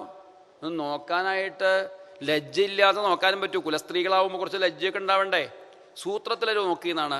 നെറ്റിയിൽ അളകങ്ങൾ വീണെടുക്കുന്നുണ്ട്. അളകെന്ന് പറഞ്ഞാൽ എത്ര കെട്ടിവെച്ചിട്ടും ഒതുങ്ങാതെ നെറ്റിയിലേക്ക് വീണെടുക്കുന്ന മുടിക്കാണ് അളകെന്ന് പറയാം. അങ്ങനെ 4 മുടിയുള്ളൂ. പിന്നെ ഇന്ന് വലിച്ച് മുമ്പിലേക്കിട്ട അളകാവില്ല. ഇതാ അളകം മാറ്റാന്നുള്ള വ്യാജേനെ ഇടത്തെ കയ്യിലെ മോതിര വിരൽ കൊണ്ട് ഇങ്ങനെ മാറ്റുന്നതിൻ്റെ കൂടെ വിരലിൻ്റെ ഇടയിൽ കൂടെ നോക്കി. ആ നോട്ടമേറ്റ് രാജാക്കന്മാരൊക്കെ തുറച്ചു നോക്കിക്കൊണ്ടിരിക്കുക. ഇതിനു മുമ്പ് രുക്മിണി ദേവിയുടെ സൗന്ദര്യം കണ്ടപ്പോൾ തന്നെ രുക്മിണി രുക്മിണി രുക്മിണി രുക്മിണി തുള്ളിച്ചാൽ തുടങ്ങിയിട്ടുണ്ട്. അങ്ങനെയാണല്ലോ ഭൗതിക സമ്പത്തിന് പിന്നാലെ ആൾക്കാരുടെ ഓട്ടം. ഭഗവാനൊന്നും വേണ്ട, മിക്കവാറും ലക്ഷ്മിയുടെ പിന്നാലെ ഓട്ടം ആൾക്കാരുടെയൊക്കെ. ആ സൗന്ദര്യം ഇങ്ങനെ കണ്ട് തുള്ളിച്ചാടി നിൽക്കുന്ന സമയത്താണ് രുക്മിണി ദേവിയുടെ കടാക്ഷോണി കിട്ടിയപ്പോഴോ, ലക്ഷ്മി കടാക്ഷം ഒരുമിച്ച് കിട്ടിയ ചിലപ്പോൾ വീഴില്ലേ. അങ്ങനെ വീണു വീഴാത്തൊരാളെ കണ്ടു. അവസാനം ആരാ വീഴാത്തത്? അച്യുതം ദദൃശേ, വീഴാത്തവനെ കണ്ടു എന്നാണ്. അച്യുതനെ കണ്ടു. തനിക്ക് വീഴ്ചയില്ല എന്ന് മാത്രമല്ല, തന്നെ ആശ്രയിക്കുന്ന ഭക്തന്മാരെയും വീഴ്ത്താത്ത അച്യുതം ദദൃശേ, അച്യുതനെ കണ്ടു. ഭഗവാനെ കണ്ടു കഴിഞ്ഞപ്പോഴേക്കും ലജ്ജ കൊണ്ട് കണ്ടു താഴത്തേക്ക് വന്നു. വീണ്ടും കാണാനുള്ള മോഹം കൊണ്ട് മുകളിലേക്ക് പോയി. നിരാഞ്ജന വീണ പോലെ. വരൻ വരുമ്പോൾ നിരാഞ്ജന കൊഴിയില്ലേ? നിരാഞ്ജന ഒഴിഞ്ഞ് നിന്നാൽ മതിയോ? ഇപ്പം ജംഗ്ഷനിലാണ് നമ്മളൊക്കെ. ഈ ജംഗ്ഷനിലാണെന്നുള്ള കാര്യം മറന്നു പോകരുത്.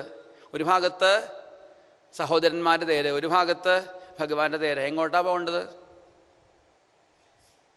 ഭാഗവതം കേൾക്കണോ? സീരിയൽ കാണണോ? സത്രത്തിന് പോകണോ? അതോ ടൗണിൽ ഫെസ്റ്റിവൽ നടക്കുന്നുണ്ട്, അർദ്ധരാത്രി വരെയുണ്ട് സാധനങ്ങൾ വാങ്ങാനുള്ള ടൗണിലേ, തൃശ്ശൂർ ടൗണിലേ, അതിന് പോകണോ? സത്രത്തിന് വരണോ? സംശയം. ഈ ജംഗ്ഷനിലാണ് നമ്മളും അനുനിമിഷം പോയിക്കൊണ്ടിരിക്കുന്നത്. ഭഗവാനിലേക്ക് പോകണോ? വിഷയങ്ങളിലേക്ക് പോകണോ? തീരുമാനം വേഗാവട്ടെ. ഒരു നിമിഷം കഴിയുന്തോറും ആയുസ് അത്രയും കുറഞ്ഞു വരും. മണ്ടി ആഗ്രഹങ്ങളും മോഹങ്ങളും ഇങ്ങനെ കയറി വരുന്നുണ്ടെങ്കിലും ആയുസ് കുറഞ്ഞു വരുന്നുണ്ട്. ഈ നമ്മുടെയൊക്കെ മോഹങ്ങൾ മുതലാക്കാൻ കുറേ ആൾക്കാരും ഉണ്ട്. ഫെസ്റ്റിവൽ. എന്ത് ഫെസ്റ്റിവലാ? ഞാൻ അത് പറഞ്ഞ് ഓർമ്മിപ്പിക്കണില്ല. ഭഗവാനിലേക്ക് യാത്ര തീരുമാനിക്കുക. രുക്മിണി ദേവിയാണെങ്കിൽ അങ്ങോട്ട് പോയില്ല. അതിന് പകരം പതുക്കെ തൻ്റെ തേരിൻ്റെ അടുത്തേക്ക് നടന്നു, സഹോദരന്മാരുടെ തേരിൻ്റെ അടുത്തേക്ക്. ഒന്ന് ഭഗവാനെ നോക്കി, ഞാൻ അങ്ങോട്ട് ഓടി വരില്ലല്ലോ നല്ലത്. കൊന്നുക മീഷ്യസി ചന്ദ്രമുഖി എന്നുള്ള ഭാവത്തിൽ ഓടി വന്ന് 2 കൈ കൊണ്ടും പാണിഗ്രഹണം ചെയ്ത് തേരിലേക്ക് ഇരുത്തി. നമ്മളൊക്കെ ഒരു കൈ കൊണ്ടൊക്കെയാണ് സാധാരണ പാണിഗ്രഹണ പതിവ്. ഗൃഭ്ണാമി തേ സൗഭഗത്വായ ഹസ്തം മയാ പത്യാ ജരദഷ്ടിര്യഥാസാ ഭഗോ അര്യമാ സവിതാ പുരന്ധ്യർമഹ്യന്ത്വാ ദുർഗാർഹപത്യായ ദേവാ എന്ന് പറഞ്ഞുകൊണ്ട് ഒരു കൈ കൊണ്ടാണ് പാണിഗ്രഹണം, 2 കൈ കൊണ്ടും പാണിഗ്രഹണം ഉണ്ടായി. അല്ല, ഇതിപ്പോൾ എല്ലാവരും മയങ്ങി കിടക്കുക ഭഗവാന്റെ നോട്ട കേട്ടിട്ട് തട്ടിക്കൊണ്ടുപോയെന്നൊക്കെ ആൾക്കാർ പറയും. എന്നാൽ രുക്മിണി ദേവിയുടെ നോട്ടം എനിക്ക് വീണവരെയൊക്കെ ഭഗവാൻ തന്നെ കടാക്ഷം കൊണ്ട് ഉണർത്തി. ഇത് വെണ്ണയല്ല പാലല്ല എന്നൊക്കെ പറഞ്ഞപ്പോഴേ വെണ്ണയും പാലൊന്നും അല്ല. ബലരാമസ്വാമികൾ മുമ്പിൽ വന്നിട്ട് വെണ്ണയും പാലും ഒന്നും അല്ല, പറഞ്ഞ മുഹൂർത്തത്തിലെ രുക്മിണി ദേവിയുടെയും ശ്രീകൃഷ്ണ ഭഗവാന്റെ വിവാഹം ദ്വാരകയിൽ വെച്ച് നടത്താൻ പോകുന്നു. അവിടെ സദ്യയൊക്കെ ഉണ്ട്. അവിടെ പോയിട്ട് സദ്യ ഒന്നും ചെയ്യാം, ലഡ്ഡു എന്തൊക്കെയൊക്കെ ഉണ്ടാവും. അതല്ല, എതിരഭിപ്രായം ഉണ്ടെങ്കിൽ ഇപ്പം തരാൻ സദ്യ, കലപ്പയും ഒലക്കയും ഒന്ന് പറപ്പിച്ചു, തല്ലുകൊള്ളേണ്ട വല്ല കാര്യമുണ്ടോ എന്ന് പറഞ്ഞിട്ട് ബാക്കിയുള്ളവരൊക്കെ ഒരുവിധ ആൾക്കാരൊക്കെ പോയി. എതിർത്ത് വന്നവരൊക്കെ നിഷ്പ്രയാസം രാമസ്വാമികൾ അമർച്ച ചെയ്തു. ഇതിൻ്റെ ഇടയിൽ രുക്മിണി വിവരം പറഞ്ഞു. ഭഗവാന്റെ അല്ലെങ്കിൽ രുക്മിണി ദേവിയുടെ മൂത്ത ജ്യേഷ്ഠനായിട്ടുള്ള രുക്മിണി വിവരം അറിഞ്ഞു. കൃഷ്ണനെ കൈയൊക്കെ ഉയർത്തിപ്പിടിച്ചുകൊണ്ട് പ്രതിജ്ഞ എടുക്കുകയാണ്. നിങ്ങളെല്ലാവരും കേട്ടോളൂ, ഞാൻ പ്രതിജ്ഞ എടുക്കുന്നു, കൃഷ്ണനെ തോൽപ്പിക്കാതെ രുക്മിണിയും കൊണ്ടല്ലാതെ ഈ നാട്ടിലേക്ക് കാലുകുത്തില്ല, സത്യം. നാട്ടുകാരെ കൂടി നെടുവേർപ്പിട്ടു. ആ കള്ളന്റെ ശല്യം കഴിഞ്ഞു, ഇനി വരൂല്ല ആ വഴിക്ക്. ഭഗവാനെതിരെ വന്നു, അസ്ത്രങ്ങൾ ഇങ്ങനെ പ്രയോഗിക്കുന്നുണ്ട്, തിരിച്ചും ഭഗവാൻ പ്രയോഗിക്കുന്നുണ്ട്. അവസാനം വാളുമായിട്ട് എല്ലാ അസ്ത്രങ്ങളെയും ആയുധങ്ങളെയൊക്കെ ഭഗവാൻ തകർത്തപ്പോൾ വാളുമായിട്ട് തന്നെ ഓടി വന്നപ്പോൾ അതും തകർത്തു. ഭഗവാൻ വാൾ ഊരി വെട്ടാനായിട്ട് വാൾ ഊരിയപ്പോഴാണ് രുക്മിണി ദേവി യോഗേശ്വര പ്രമേയാത്മൻ ദേവദേവ ജഗൽ, എൻ്റെ ജ്യേഷ്ഠനാണ്, കൊല്ലരുതേന്ന് പറഞ്ഞുകൊണ്ട് കരഞ്ഞപ്പോൾ ഇതാണോ ആ ജ്യേഷ്ഠൻ, ഊരിയ വാളിൽ ഒറ്റ വലി ആകെ വികൃത രൂപത്തിലാക്കി വിട്ടു. അവിടെ ഇവിടെയൊക്കെ ചിരച്ച്, ഒരു ഭാഗത്ത് താടി, ഒരു ഭാഗത്ത് മീശി, ഒരു ഭാഗത്ത് മുടിയൊക്കെ ഇങ്ങനെ വെട്ടിയെടുത്ത് നിർത്തി. അപ്പോഴാണ് തേരിൻ്റെ അറ്റത്ത് കെട്ടിയിട്ടിരിക്കുക ബലരാമസ്വാമികൾ. ആരാ ചോദിച്ചു? വലിയ അളിയനാ. ബന്ധുക്കളെ ഇങ്ങനെ അവമാനിക്കുക, അഴിച്ചുവിടൂ എന്ന് പറഞ്ഞ് ഗംഭീര ഉപദേശമുണ്ട്. ഞാൻ വിചാരിച്ചു നമ്മുടെ ഭാഷയിൽ പറഞ്ഞ ബ്യൂട്ടി പാർലറിൽ നിന്ന് വരികയാണെന്ന്. അവിടെ ഇവിടെയൊക്കെ ചിരച്ചിട്ടേ മൗസ് കട്ടിങ് എന്ന് പറഞ്ഞാൽ ഉറക്കത്തിൽ ഒരു ദിവസം തലമുടിയൊക്കെ മുഴുവൻ എലി കടിച്ചു പോയി. എന്നിട്ട് ബാർബർ ഷാവറിൽ പോയിട്ട് ഒന്ന് ഏരിയാക്കണം വിചാരിച്ച് പുറപ്പെട്ടപ്പോഴാണ് ഒരാൾ കണ്ടു, ഇത് എനിക്ക് ഇതുപോലെ വെട്ടണമെന്ന്, എലി കടിച്ച പോലെ. ഇങ്ങനെ തോന്നിയാസം കാണിച്ചു നടത്തുന്ന ആൾക്കാരുണ്ട്. അതുപോലെ ബ്യൂട്ടി പാർലറിൽ നിന്ന് വന്നാൽ വിചാരിച്ചു അഴിച്ചു. പിന്നെ കുറച്ച് കഴുത്തിനൊന്ന് വേദന വന്നു അത്രേ, അല്ല വന്നിട്ടുണ്ടാവുന്നു. ആർക്ക്? ബലരാമസ്വാമികളൊക്കെ. അതെന്താ കാരണം? അങ്ങോട്ടും ഇങ്ങോട്ടും മാറി മാറി പറയുന്നേ. രണ്ടുപേരോടും, രുക്മിണി ദേവിയോടും കൃഷ്ണനോടും മാറി മാറി വർത്തമാനം പറയാം. ആദ്യം രുക്മിണി ദേവിയോട് പറഞ്ഞു, അപ്പൊ ഭഗവാനോട് പറഞ്ഞു, എന്താ അത് കൃഷ്ണ, അസാധ്വിതം ത്വയാ കൃഷ്ണ കൃതം അസ്മജുഗുപ്സിതം. അയ്യയ്യേ, ഇങ്ങനെയുള്ള കാര്യങ്ങൾ നമ്മളാ ചെയ്യുക. ഇങ്ങനെയുള്ള അതും നേരാവണ്ണം വെട്ടിക്കൊടുത്താൽ പിന്നെ ഉണ്ടായിരുന്നു. ഇത് അവിടെ ഇവിടെയൊക്കെ മുറിച്ചിട്ട് ഇങ്ങനൊന്നും ചെയ്യരുത്. ദേഷ്യപ്പെട്ട് കൃഷ്ണനോട് മോഹൻ തിരിച്ചു രുക്മിണി ദേവിയുടെ അടുത്തേക്ക്.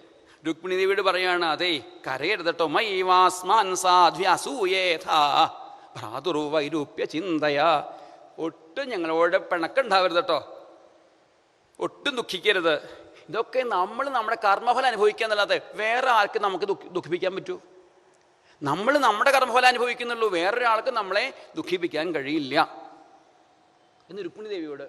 അത് കഴിഞ്ഞ് ഉടനെ മുഖം മാറ്റി കൃഷ്ണന്റെ അടുത്തേക്ക്. അതേ, ബന്ധുർവധാർഹദോഷോപി ന ബന്ധോർവധമരിഹതി. ഒരാൾ കൊല്ലാൻ യോഗ്യനാണെങ്കിലും ബന്ധുവാണെങ്കിൽ കൊല്ലരുത്, ഇതാണ് നിയമം. എന്നിട്ട് ഇങ്ങനെ ചെയ്യേ. ഇനി വേണമെങ്കിൽ അയാളെ അങ്ങോട്ട് ഉപേക്ഷിക്കായിരുന്നു. ബന്ധു ഞാൻ ഉപേക്ഷിച്ചു നിന്നെ എന്നൊക്കെ പറഞ്ഞാൽ കൊന്ന പോലെയാണ്. എന്നിട്ട് ഇങ്ങനെ ചെയ്ത് ശരിയായില്ല കേട്ടോ കൃഷ്ണനോട്. രണ്ടുപേർക്ക് സന്തോഷമാവണ്ടേ? എന്താ പറയുക, വളരെ ബുദ്ധിപൂർവമായിട്ടുള്ള സമീപനമാണ് ആ സമയത്ത് ബലരാമസ്വാമികൾ. കൃഷ്ണനോട് പറഞ്ഞു, ഉടനെ മുഖം തിരിച്ചു. ആരോട്? രുക്മിണി ദേവിയോട്. അതെ, ക്ഷത്രിയാണാമയം ധർമ്മ. ഈ പണിയൊക്കെ ചെയ്യുന്നത് ക്ഷത്രിയന്മാരുടെ പണിയാണെന്നോ? അതല്ല. യുദ്ധം ചെയ്യുമ്പോൾ ക്ഷത്രിയാണാമയം ധർമ്മ, ക്ഷത്രിയന്മാരുടെ ധർമ്മം ഇതാണ്. ഇത് കുറച്ച് ഭീകരമായിട്ടുള്ള ധർമ്മമാണ്, ഇതൊക്കെ ഭയങ്കരമായിട്ടുള്ള ധർമ്മമൊക്കെയാണത്. കാരണം എതിരെ വന്നത് ആരായാലും വേണ്ടി യുദ്ധം ചെയ്യുന്ന സമയത്ത് സഹോദരനാണോ അതോ അച്ഛനാണോ അമ്മയാണോ നോക്കി നിൽക്കില്ല, വെട്ടനെ യുദ്ധത്തിന് വന്നു കഴിഞ്ഞാൽ. ഭീകരന്മാരൊക്കെ നമ്മുടെ അന്യരാജ്യങ്ങളിൽ നിന്ന് ഇങ്ങോട്ട് കടന്നു വന്നപ്പോഴേ അവർ നമ്മുടെ ആൾക്കാരല്ലേ എന്ന് പറഞ്ഞ് നിൽക്കല്ല. ക്ഷത്രിയാണാമയം ധർമ്മ, ക്ഷത്രിയന്മാരുടെ ധർമ്മം എന്ന് പറഞ്ഞാൽ എതിരായിട്ട് ആര് വന്നാലും അവർ അമർച്ച ചെയ്യുക, നാടിനെ രക്ഷിക്കുക വേണ്ടത്. അല്ലാതെ നമ്മുടെ നാടിനെ മുഴുവൻ ഉപദ്രവിക്കാൻ വരുന്ന ആൾക്കാരുടെ അടുത്ത് അവർ നമ്മുടെ ആൾക്കാരല്ലേ, അവർ മനുഷ്യരല്ലേ, അവർക്ക് എന്തെങ്കിലും കൊടുക്കണ്ടേ എന്ന് പറഞ്ഞുകൊണ്ട് ദയ കാണിക്കല്ല വേണ്ടത്. അതൊക്കെ ഒരു തരത്തിൽ ഷണ്ഡത്വമാണ്. ധീരന്മാരുടെ ക്ഷത്രിയന്മാരുടെ ധർമ്മം എന്താ? എതിരാളികളെ അമർച്ച ചെയ്യലാണ്, രാജ്യത്തെ രക്ഷിക്കലാണ്, ശിഷ്ടന്മാരെ രക്ഷിക്കലാണ് വേണ്ടത്. ദുഷ്ടന്മാരെ അമർച്ച ചെയ്ത് ദുഷ്ടന്മാരുടെ അടുത്ത് എത്തുമ്പോൾ അവർ പാവങ്ങളല്ലേ എന്ന് വിചാരിച്ച് നിൽക്കല്ല വേണ്ടത്. അത് കഴിഞ്ഞ് രുക്മിണിയോട് പറഞ്ഞു ഉടനെ തിരിച്ച് കൃഷ്ണനോട്, അതേ ഇത് മോശമായിട്ടോ. എന്ത്? ഈ രാജ്യസ്യ ഭൂമേർവിത്തസ്യ സ്ത്രയോ മാനസ്യ തേജസ. ഇതിങ്ങനെ നിസ്സാരമായ കാര്യങ്ങൾക്ക് വേണ്ടിയിട്ട് ഇങ്ങനെ ഉപദ്രവിക്കേ. ആൾക്കാരെ, ഈ പ്രവൃത്തി നമുക്ക് അനുചിതമായിട്ട് പോയി കഴിഞ്ഞിരിക്കുന്നു. വിവേകികൾ ഇങ്ങനെ ബന്ധുക്കളെ നിന്ദിക്കാറില്ല, ഉപദ്രവിക്കാറില്ല നിസ്സാരമായ കാര്യങ്ങൾക്ക് വേണ്ടിയിട്ട് എന്ന് ഭഗവാനോട്. അത് കഴിഞ്ഞിട്ടും രുക്മിണിദേവിയുടെ മുഖത്ത് നോക്കിയപ്പോഴേ രുക്മിണിദേവിക്ക് ഇപ്പോഴും സങ്കടം. അപ്പോൾ ഭാവം ഒന്ന് മാറ്റി. രുക്മിണിദേവി ഇത് ശരിയായില്ല. തവേയം വിഷമാബുദ്ധി തവ ഇയം വിഷമാബുദ്ധി. ഇനി ഇങ്ങനെ സങ്കടപ്പെടേ പാടില്ല. അത് എന്ത് ബന്ധുക്കൾക്ക് സജ്ജനങ്ങൾക്കൊക്കെ ഉപദ്രവം ചെയ്യുന്ന ഈ രുക്മിയെ കൊന്നപ്പോൾ എൻ്റെ ബന്ധുവാണ് ഉപദ്രവിക്കരുതെന്ന്, അല്ലെങ്കിൽ ഉപദ്രവിച്ചപ്പോൾ എൻ്റെ ബന്ധുവാണ് ഉപദ്രവിക്കരുതെന്ന് പറഞ്ഞ് ശരിയായില്ലെന്ന് തിരിച്ചു പറഞ്ഞു. ഇനിയും ദുഃഖം മാറ്റണം. നിനക്കറിയരുത് ഈ രുക്മിയെ ഉപദ്രവിച്ചത് തെറ്റായിട്ടുള്ള കാര്യമൊന്നുമല്ല. ഞാൻ ആദ്യം ഒന്ന് മയത്തിലാക്കാൻ വേണ്ടി പറഞ്ഞു മാത്രമേ ഉള്ളൂ. തെറ്റായിട്ടുള്ള കാര്യമൊന്നുമല്ല അത്. നിങ്ങൾക്കറിയരുത്. ഭാവമൊക്കെ മാറി, ശാസന രൂപത്തിലായി. ഇപ്പോൾ കറിയരുത് എന്നൊക്കെ പറഞ്ഞുകൊണ്ട് ശാസന രൂപത്തിലാക്കി മാറ്റി. പിന്നെ പറഞ്ഞു ആത്മതത്വത്തെക്കുറിച്ച്. ആത്മതത്വത്തെ ഉപദേശിച്ചുകൊണ്ട് സമാധാനിപ്പിക്കുന്നു. ഈ ആത്മമോഹോ നൃണാമേഷ കൽപ്യത്തെ ദേവമായ. എൻ്റെ ബന്ധു ശത്രു എന്നൊക്കെ എന്നുള്ള ഭാവം ഉണ്ടാവുന്നത് എങ്ങനെയാ? ഭഗവാന്റെ മായ കൊണ്ടാണ്. ആ മായ തരണം ചെയ്യണം. എൻ്റെ നിൻ്റെ എന്നുള്ള വിചാരം ഉണ്ടാവരുത്. അത് മാത്രമല്ല, രുക്മിണീ ദേവി ശ്രീകൃഷ്ണ ഭഗവാനിലേക്ക് മനസ്സുറച്ചവളാണ്. ഈ പ്രേമുള്ള ഭഗവാനിലെ കൃഷ്ണപ്രേമുള്ള ഒരാൾക്ക് എന്താ ഉണ്ടാവേണ്ടത്? പിന്നെ ഞാൻ എൻ്റെ എന്നുള്ള വിചാരം ഉണ്ടാവരുത്, നീ നിൻ്റെ എന്നുള്ള വിചാരം ഉണ്ടാവരുത്. അത് മോശമായി. അതുകൊണ്ട് ഇതൊക്കെ മാറ്റിക്കോളൂ. ഈ മനസ്സിലുള്ള വിഷമൊക്കെ മാറ്റിക്കോളൂ. ഏകേവരോ ഹ്യാത്മാ സർവേഷാപി ദേഹിനി. പിന്നെ മുഖങ്ങൾ എടുത്തില്ല. അത്ര രുക്മിണി ദേവിയെ സമാധാനിപ്പിച്ചിട്ടേ ഇരിക്കുള്ളൂ എന്ന് തീരുമാനിച്ചുകൊണ്ട് പിന്നെ ഉപദേശങ്ങൾ തുടങ്ങുകയാണ്. ഈ ശരിക്കും ഒന്നേ ഉള്ളൂ. ഏകേവരോ ഹ്യാത്മാ. ആത്മാവ് ഒന്നേ ഉള്ളൂ. നമുക്ക് വേറെ വേറെയും തോന്നുന്നുണ്ട്. അത് അജ്ഞാനം കൊണ്ടാണ്, അധ്യാസം കൊണ്ടാണ്. അജ്ഞാനം കൊണ്ടാണ് വേറെ വേറെ തോന്നുന്നത്. ഒരു പാത്രത്തിൽ വെള്ളം എടുത്തു കഴിഞ്ഞാൽ ആ വെള്ളത്തിൽ സൂര്യൻ്റെ പ്രകാശം കാണും. സൂര്യൻ ഒന്നേ ഉള്ളൂ. 10 പാത്രം എടുത്ത 10 സൂര്യൻ ഉണ്ടോ? ഇല്ല, ഒന്നേ ഉള്ളൂ. ആകാശം 10 പാത്രത്തിൽ വെള്ളം എടുത്തപ്പോൾ ആ വെള്ളത്തിലൊക്കെ ആകാശം, 10 ആകാശം. അതുണ്ടോ? ഇല്ല, ഒന്നേ ഉള്ളൂ. ഇതുപോലെ മൂഢൈര്യഥാ ജ്യോതിര്യഥാ നഭ.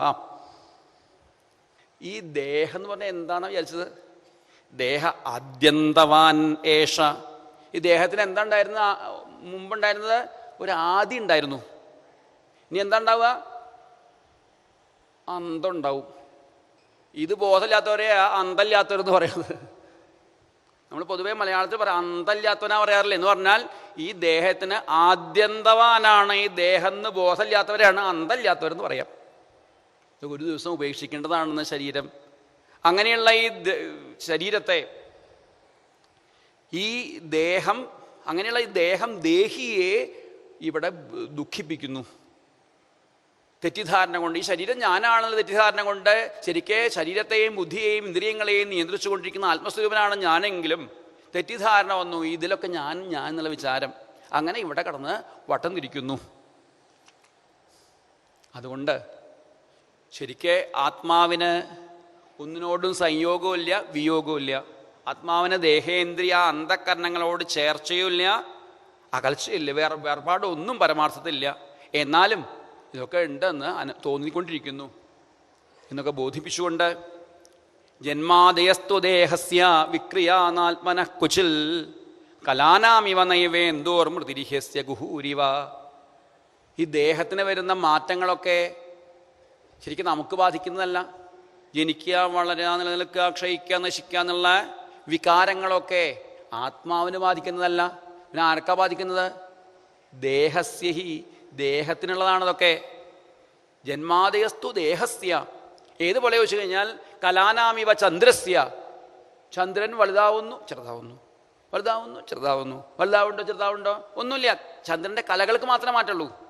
നമുക്കിവിടെ നോക്കുമ്പോൾ ചന്ദ്രൻ ചെറുതാവുന്നു, വലുതാവുന്നു തോന്നുന്നു മാത്രമേ ഉള്ളൂ. ഇതുപോലെ ആത്മാവിന് ഈ വികാരങ്ങളൊന്നും ബാധകമല്ല. ആത്മാവ് നിത്യസത്യസ്വരൂപനാണ് എന്ന് ബോധിച്ചുകൊണ്ട് ഉറക്കത്തിൽ യഥാശയാനാത്മാനം. ഉറക്കുന്ന ഒരാള് ബാക്കിയെല്ലാം വിസ്മരിക്കുന്നത് പോലെ, ബാക്കിയൊക്കെ എല്ലാം ആസത്ത് ആണെന്ന് തിരിച്ചറിയുന്നത് പോലെ ഈ സംസാര ജ്ഞാനം കൊണ്ട്, ജ്ഞാനം ഉദിക്കുമ്പോൾ സംസാര ക്ലേശങ്ങൾ ഓരോന്നും ഇല്ലാതെയാവുന്നു. അതുകൊണ്ട് ഇനി എന്താ വേണ്ടത്? തസ്മാത് അജ്ഞാനജം ശോകം ആത്മശോഷ വിമോഹനം തത്വജ്ഞാനേന നിർഹൃത്യ സ്വസ്ഥാഭവ ശുചിസ്മിതേ. നല്ല പുഞ്ചിരി തൂകൂ, പുഞ്ചിരി ഉള്ളവളായിട്ട് മാറട്ടെ നീ. ശുചിസ്മിതയെ എന്നാണ് വിളിച്ചത്. നല്ല പുഞ്ചിരി വരട്ടെ, ആനന്ദം വരട്ടെ മുഖത്ത്. എങ്ങനെയാണ് ആനന്ദം ഉണ്ടാവുക ജീവിതത്തിൽ? ഹൃദയത്തിലെ മാലിന്യങ്ങളൊക്കെ നീങ്ങുമ്പോൾ.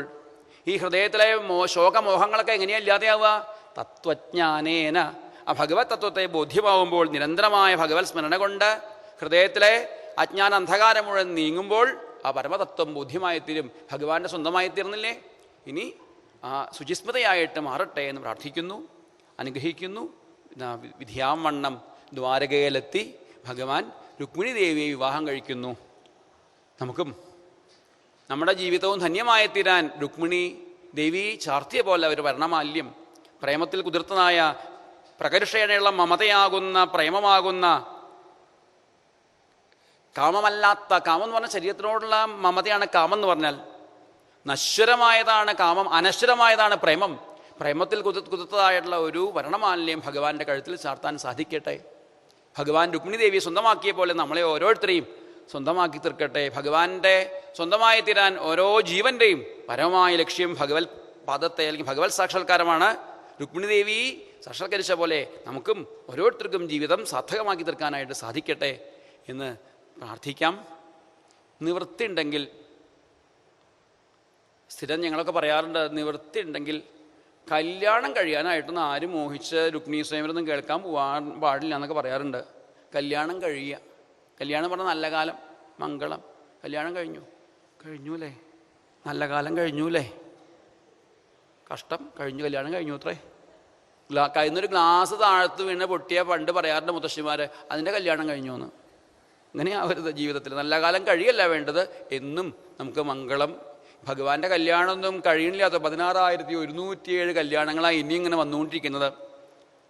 നമ്മളെന്നും നടത്തിക്കൊണ്ടിരിക്കുക. 18 വർഷമായിട്ട് ഭഗവാന്റെ കല്യാണം കഴിഞ്ഞിട്ടില്ല, വീണ്ടും പറഞ്ഞുകൊണ്ടിരിക്കുക.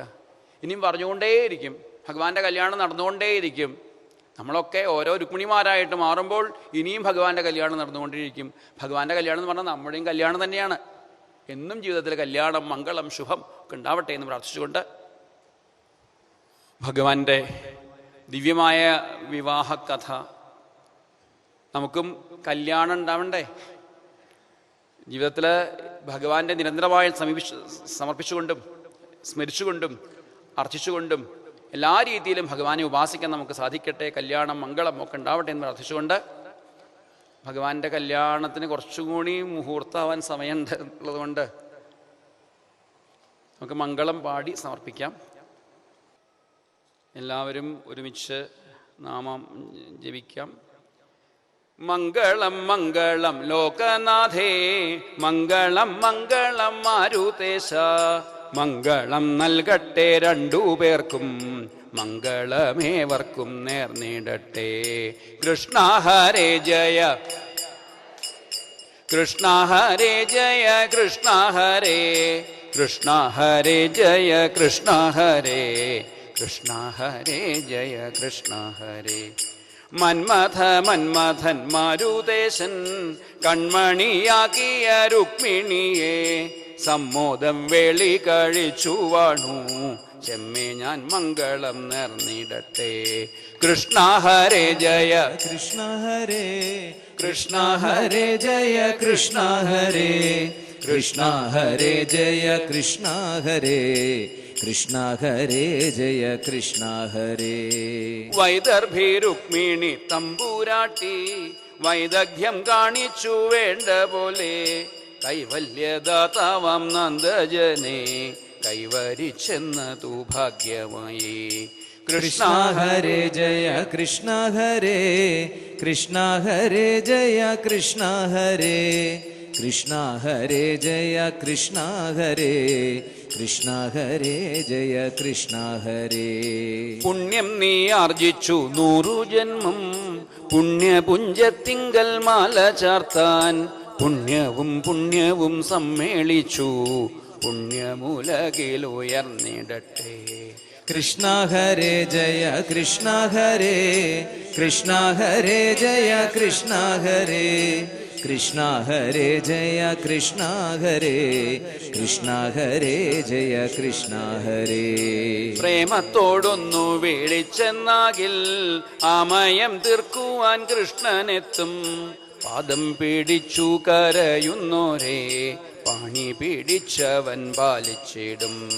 കൃഷ്ണ ഹരേ ജയ കൃഷ്ണ ഹരേ കൃഷ്ണ ഹരേ ജയ കൃഷ്ണ ഹരേ കൃഷ്ണ ഹരേ ജയ കൃഷ്ണ ഹരേ കൃഷ്ണ ഹരേ ജയ കൃഷ്ണ ഹരേ. ദുർഗാചരണത്തെ സേവിച്ചപ്പോൾ ദുർഘടം തീർത്തമ്മ രുക്മിണിക്ക് ദുഃഖവിനാശനൻ കാർവർണ്ണന്റെ ചൊൽക്കൊണ്ട ജായാപദത്തെ നൽകി. കൃഷ്ണ ഹരേ ജയ കൃഷ്ണ ഹരേ കൃഷ്ണ ഹരേ ജയ കൃഷ്ണ ഹരേ കൃഷ്ണ ഹരേ ജയ കൃഷ്ണ ഹരേ കൃഷ്ണ ഹരേ ജയ കൃഷ്ണ ഹരേ. എത്ര ശിശുപാലരുണ്ടായാലും എത്രയോ രുക്മിമാർ നേരിട്ടാലും അത്ര ഭഗവതി കാരുണ്യത്താൽ എത്ര ലോകത്തിൽ ജയിക്കുമാരും. കൃഷ്ണ ഹരേ ജയ കൃഷ്ണ ഹരേ കൃഷ്ണ ഹരേ ജയ കൃഷ്ണ ഹരേ കൃഷ്ണ ഹരേ ജയ കൃഷ്ണ ഹരേ കൃഷ്ണ ഹരേ ജയ കൃഷ്ണ ഹരേ. അമ്മ കനിഞ്ഞെന്നാൽ സജ്ജനങ്ങൾ അഞ്ജസ വന്നിടും പാലിച്ചിടാൻ നമ്മുടെ സുന്ദര ബ്രാഹ്മണനെ അമ്മ വരുത്തി അയച്ചതല്ലോ. കൃഷ്ണ ഹരേ ജയ കൃഷ്ണ ഹരേ കൃഷ്ണ ഹരേ ജയ കൃഷ്ണ ഹരേ കൃഷ്ണ ഹരേ ജയ കൃഷ്ണ ഹരേ കൃഷ്ണ ഹരേ ജയ കൃഷ്ണ ഹരേ. പാരിന്റെ നന്മയെ പ്രാർത്ഥിക്കുന്ന നാരദൻ കൂട്ടിക്കൊളുത്തി വിട്ട ലോകവിമോഹനമായ വേളി ലോകത്തിൽ മംഗളം നേർന്നിടട്ടെ. കൃഷ്ണ ഹരേ ജയ കൃഷ്ണ ഹരേ കൃഷ്ണ ഹരേ ജയ കൃഷ്ണ ഹരേ കൃഷ്ണ ഹരേ ജയ കൃഷ്ണ ഹരേ കൃഷ്ണ ഹരേ ജയ കൃഷ്ണ ഹരേ. പുത്തനായി തീർത്തൊരു ദ്വാരകയിൽ ആത്തമോദം നടുമുറ്റത്തായി ഉത്തമ സ്ത്രീകൾ വിധിച്ച പോലെ രുക്മിണിയെ കൂടി വെച്ചു ഭാഗ്യം. കൃഷ്ണ ഹരേ ജയ കൃഷ്ണ ഹരേ കൃഷ്ണ ഹരേ ജയ കൃഷ്ണ ഹരേ കൃഷ്ണ ഹരേ ജയ കൃഷ്ണ ഹരേ കൃഷ്ണ ഹരേ ജയ കൃഷ്ണ ഹരേ. ആറപ്പൂവാക്കില എന്നിവയും ആനന്ദം ചേർക്കുന്ന മേളങ്ങളും ആനന്ദനന്ദന കൊട്ടാരത്തിൽ ആഘോഷിക്കപ്പെട്ടു വേണ്ട പോലെ. കൃഷ്ണ ഹരേ ജയ കൃഷ്ണ ഹരേ കൃഷ്ണ ഹരേ ജയ കൃഷ്ണ ഹരേ കൃഷ്ണ ഹരേ ജയ കൃഷ്ണ ഹരേ കൃഷ്ണ ഹരേ ജയ കൃഷ്ണ ഹരേ. വേദജ്ഞരോദിയ വേളിയോത്തും പാവനമാം ദേവി പൂജകളും എന്നല്ല സദ്യയും സമ്മാനവും ഒന്നും വിവരിപ്പാനൊട്ടുമാക. കൃഷ്ണ ഹരേ ജയ കൃഷ്ണ ഹരേ കൃഷ്ണ ഹരേ ജയ കൃഷ്ണ ഹരേ കൃഷ്ണ ഹരേ ജയ കൃഷ്ണ ഹരേ കൃഷ്ണ ഹരേ ജയ കൃഷ്ണ ഹരേ. അന്യോന്യമത്യന്ത പ്രേമത്തോടും അന്യോന്യ സല്ലാപലീലയോടും ധന്യസുദുർലഭ ദാമ്പത്യത്തെ മന്നിലവരനുഷ്ഠിച്ചു നിന്നാൾ. കൃഷ്ണ ഹരേ ജയ കൃഷ്ണ ഹരേ കൃഷ്ണ ഹരേ ജയ കൃഷ്ണ ഹരേ കൃഷ്ണ ഹരേ ജയ കൃഷ്ണ ഹരേ കൃഷ്ണ ഹരേ ജയ കൃഷ്ണ ഹരേ. ചൊറ്റാനിക്കര അംബികെ നീ പാരം തുണയ്ക്കുക ഞങ്ങളെ നീ മറ്റിത്തം കൂടാതെ മംഗളത്തെ ഊറ്റം വെടിഞ്ഞെന്നും പാടുവാനായി. കൃഷ്ണ ഹരേ ജയ കൃഷ്ണ ഹരേ കൃഷ്ണ ഹരേ ജയ കൃഷ്ണ ഹരേ കൃഷ്ണ ഹരേ ജയ കൃഷ്ണ ഹരേ കൃഷ്ണ ഹരേ ജയ കൃഷ്ണ ഹരേ. മംഗളം മംഗളം ലോകനാഥേ മംഗളം മംഗളം മാരുദേശ മംഗളം നൽകട്ടെ രണ്ടുപേർക്കും മംഗളമേവർക്കും നേർന്നിടട്ടെ. ഹരേ ജയ കൃഷ്ണ ഹരേ കൃഷ്ണ ഹരേ ജയ കൃഷ്ണ ഹരേ കൃഷ്ണ ഹരേ ജയ കൃഷ്ണ ഹരേ കൃഷ്ണ ഹരേ ജയ കൃഷ്ണ ഹരേ കൃഷ്ണ ഹരേ ജയ കൃഷ്ണ ഹരേ. സർവത്ര ഗോവിന്ദനാമ സങ്കീർത്തനം ഗോവിന്ദ ഗോവിന്ദ.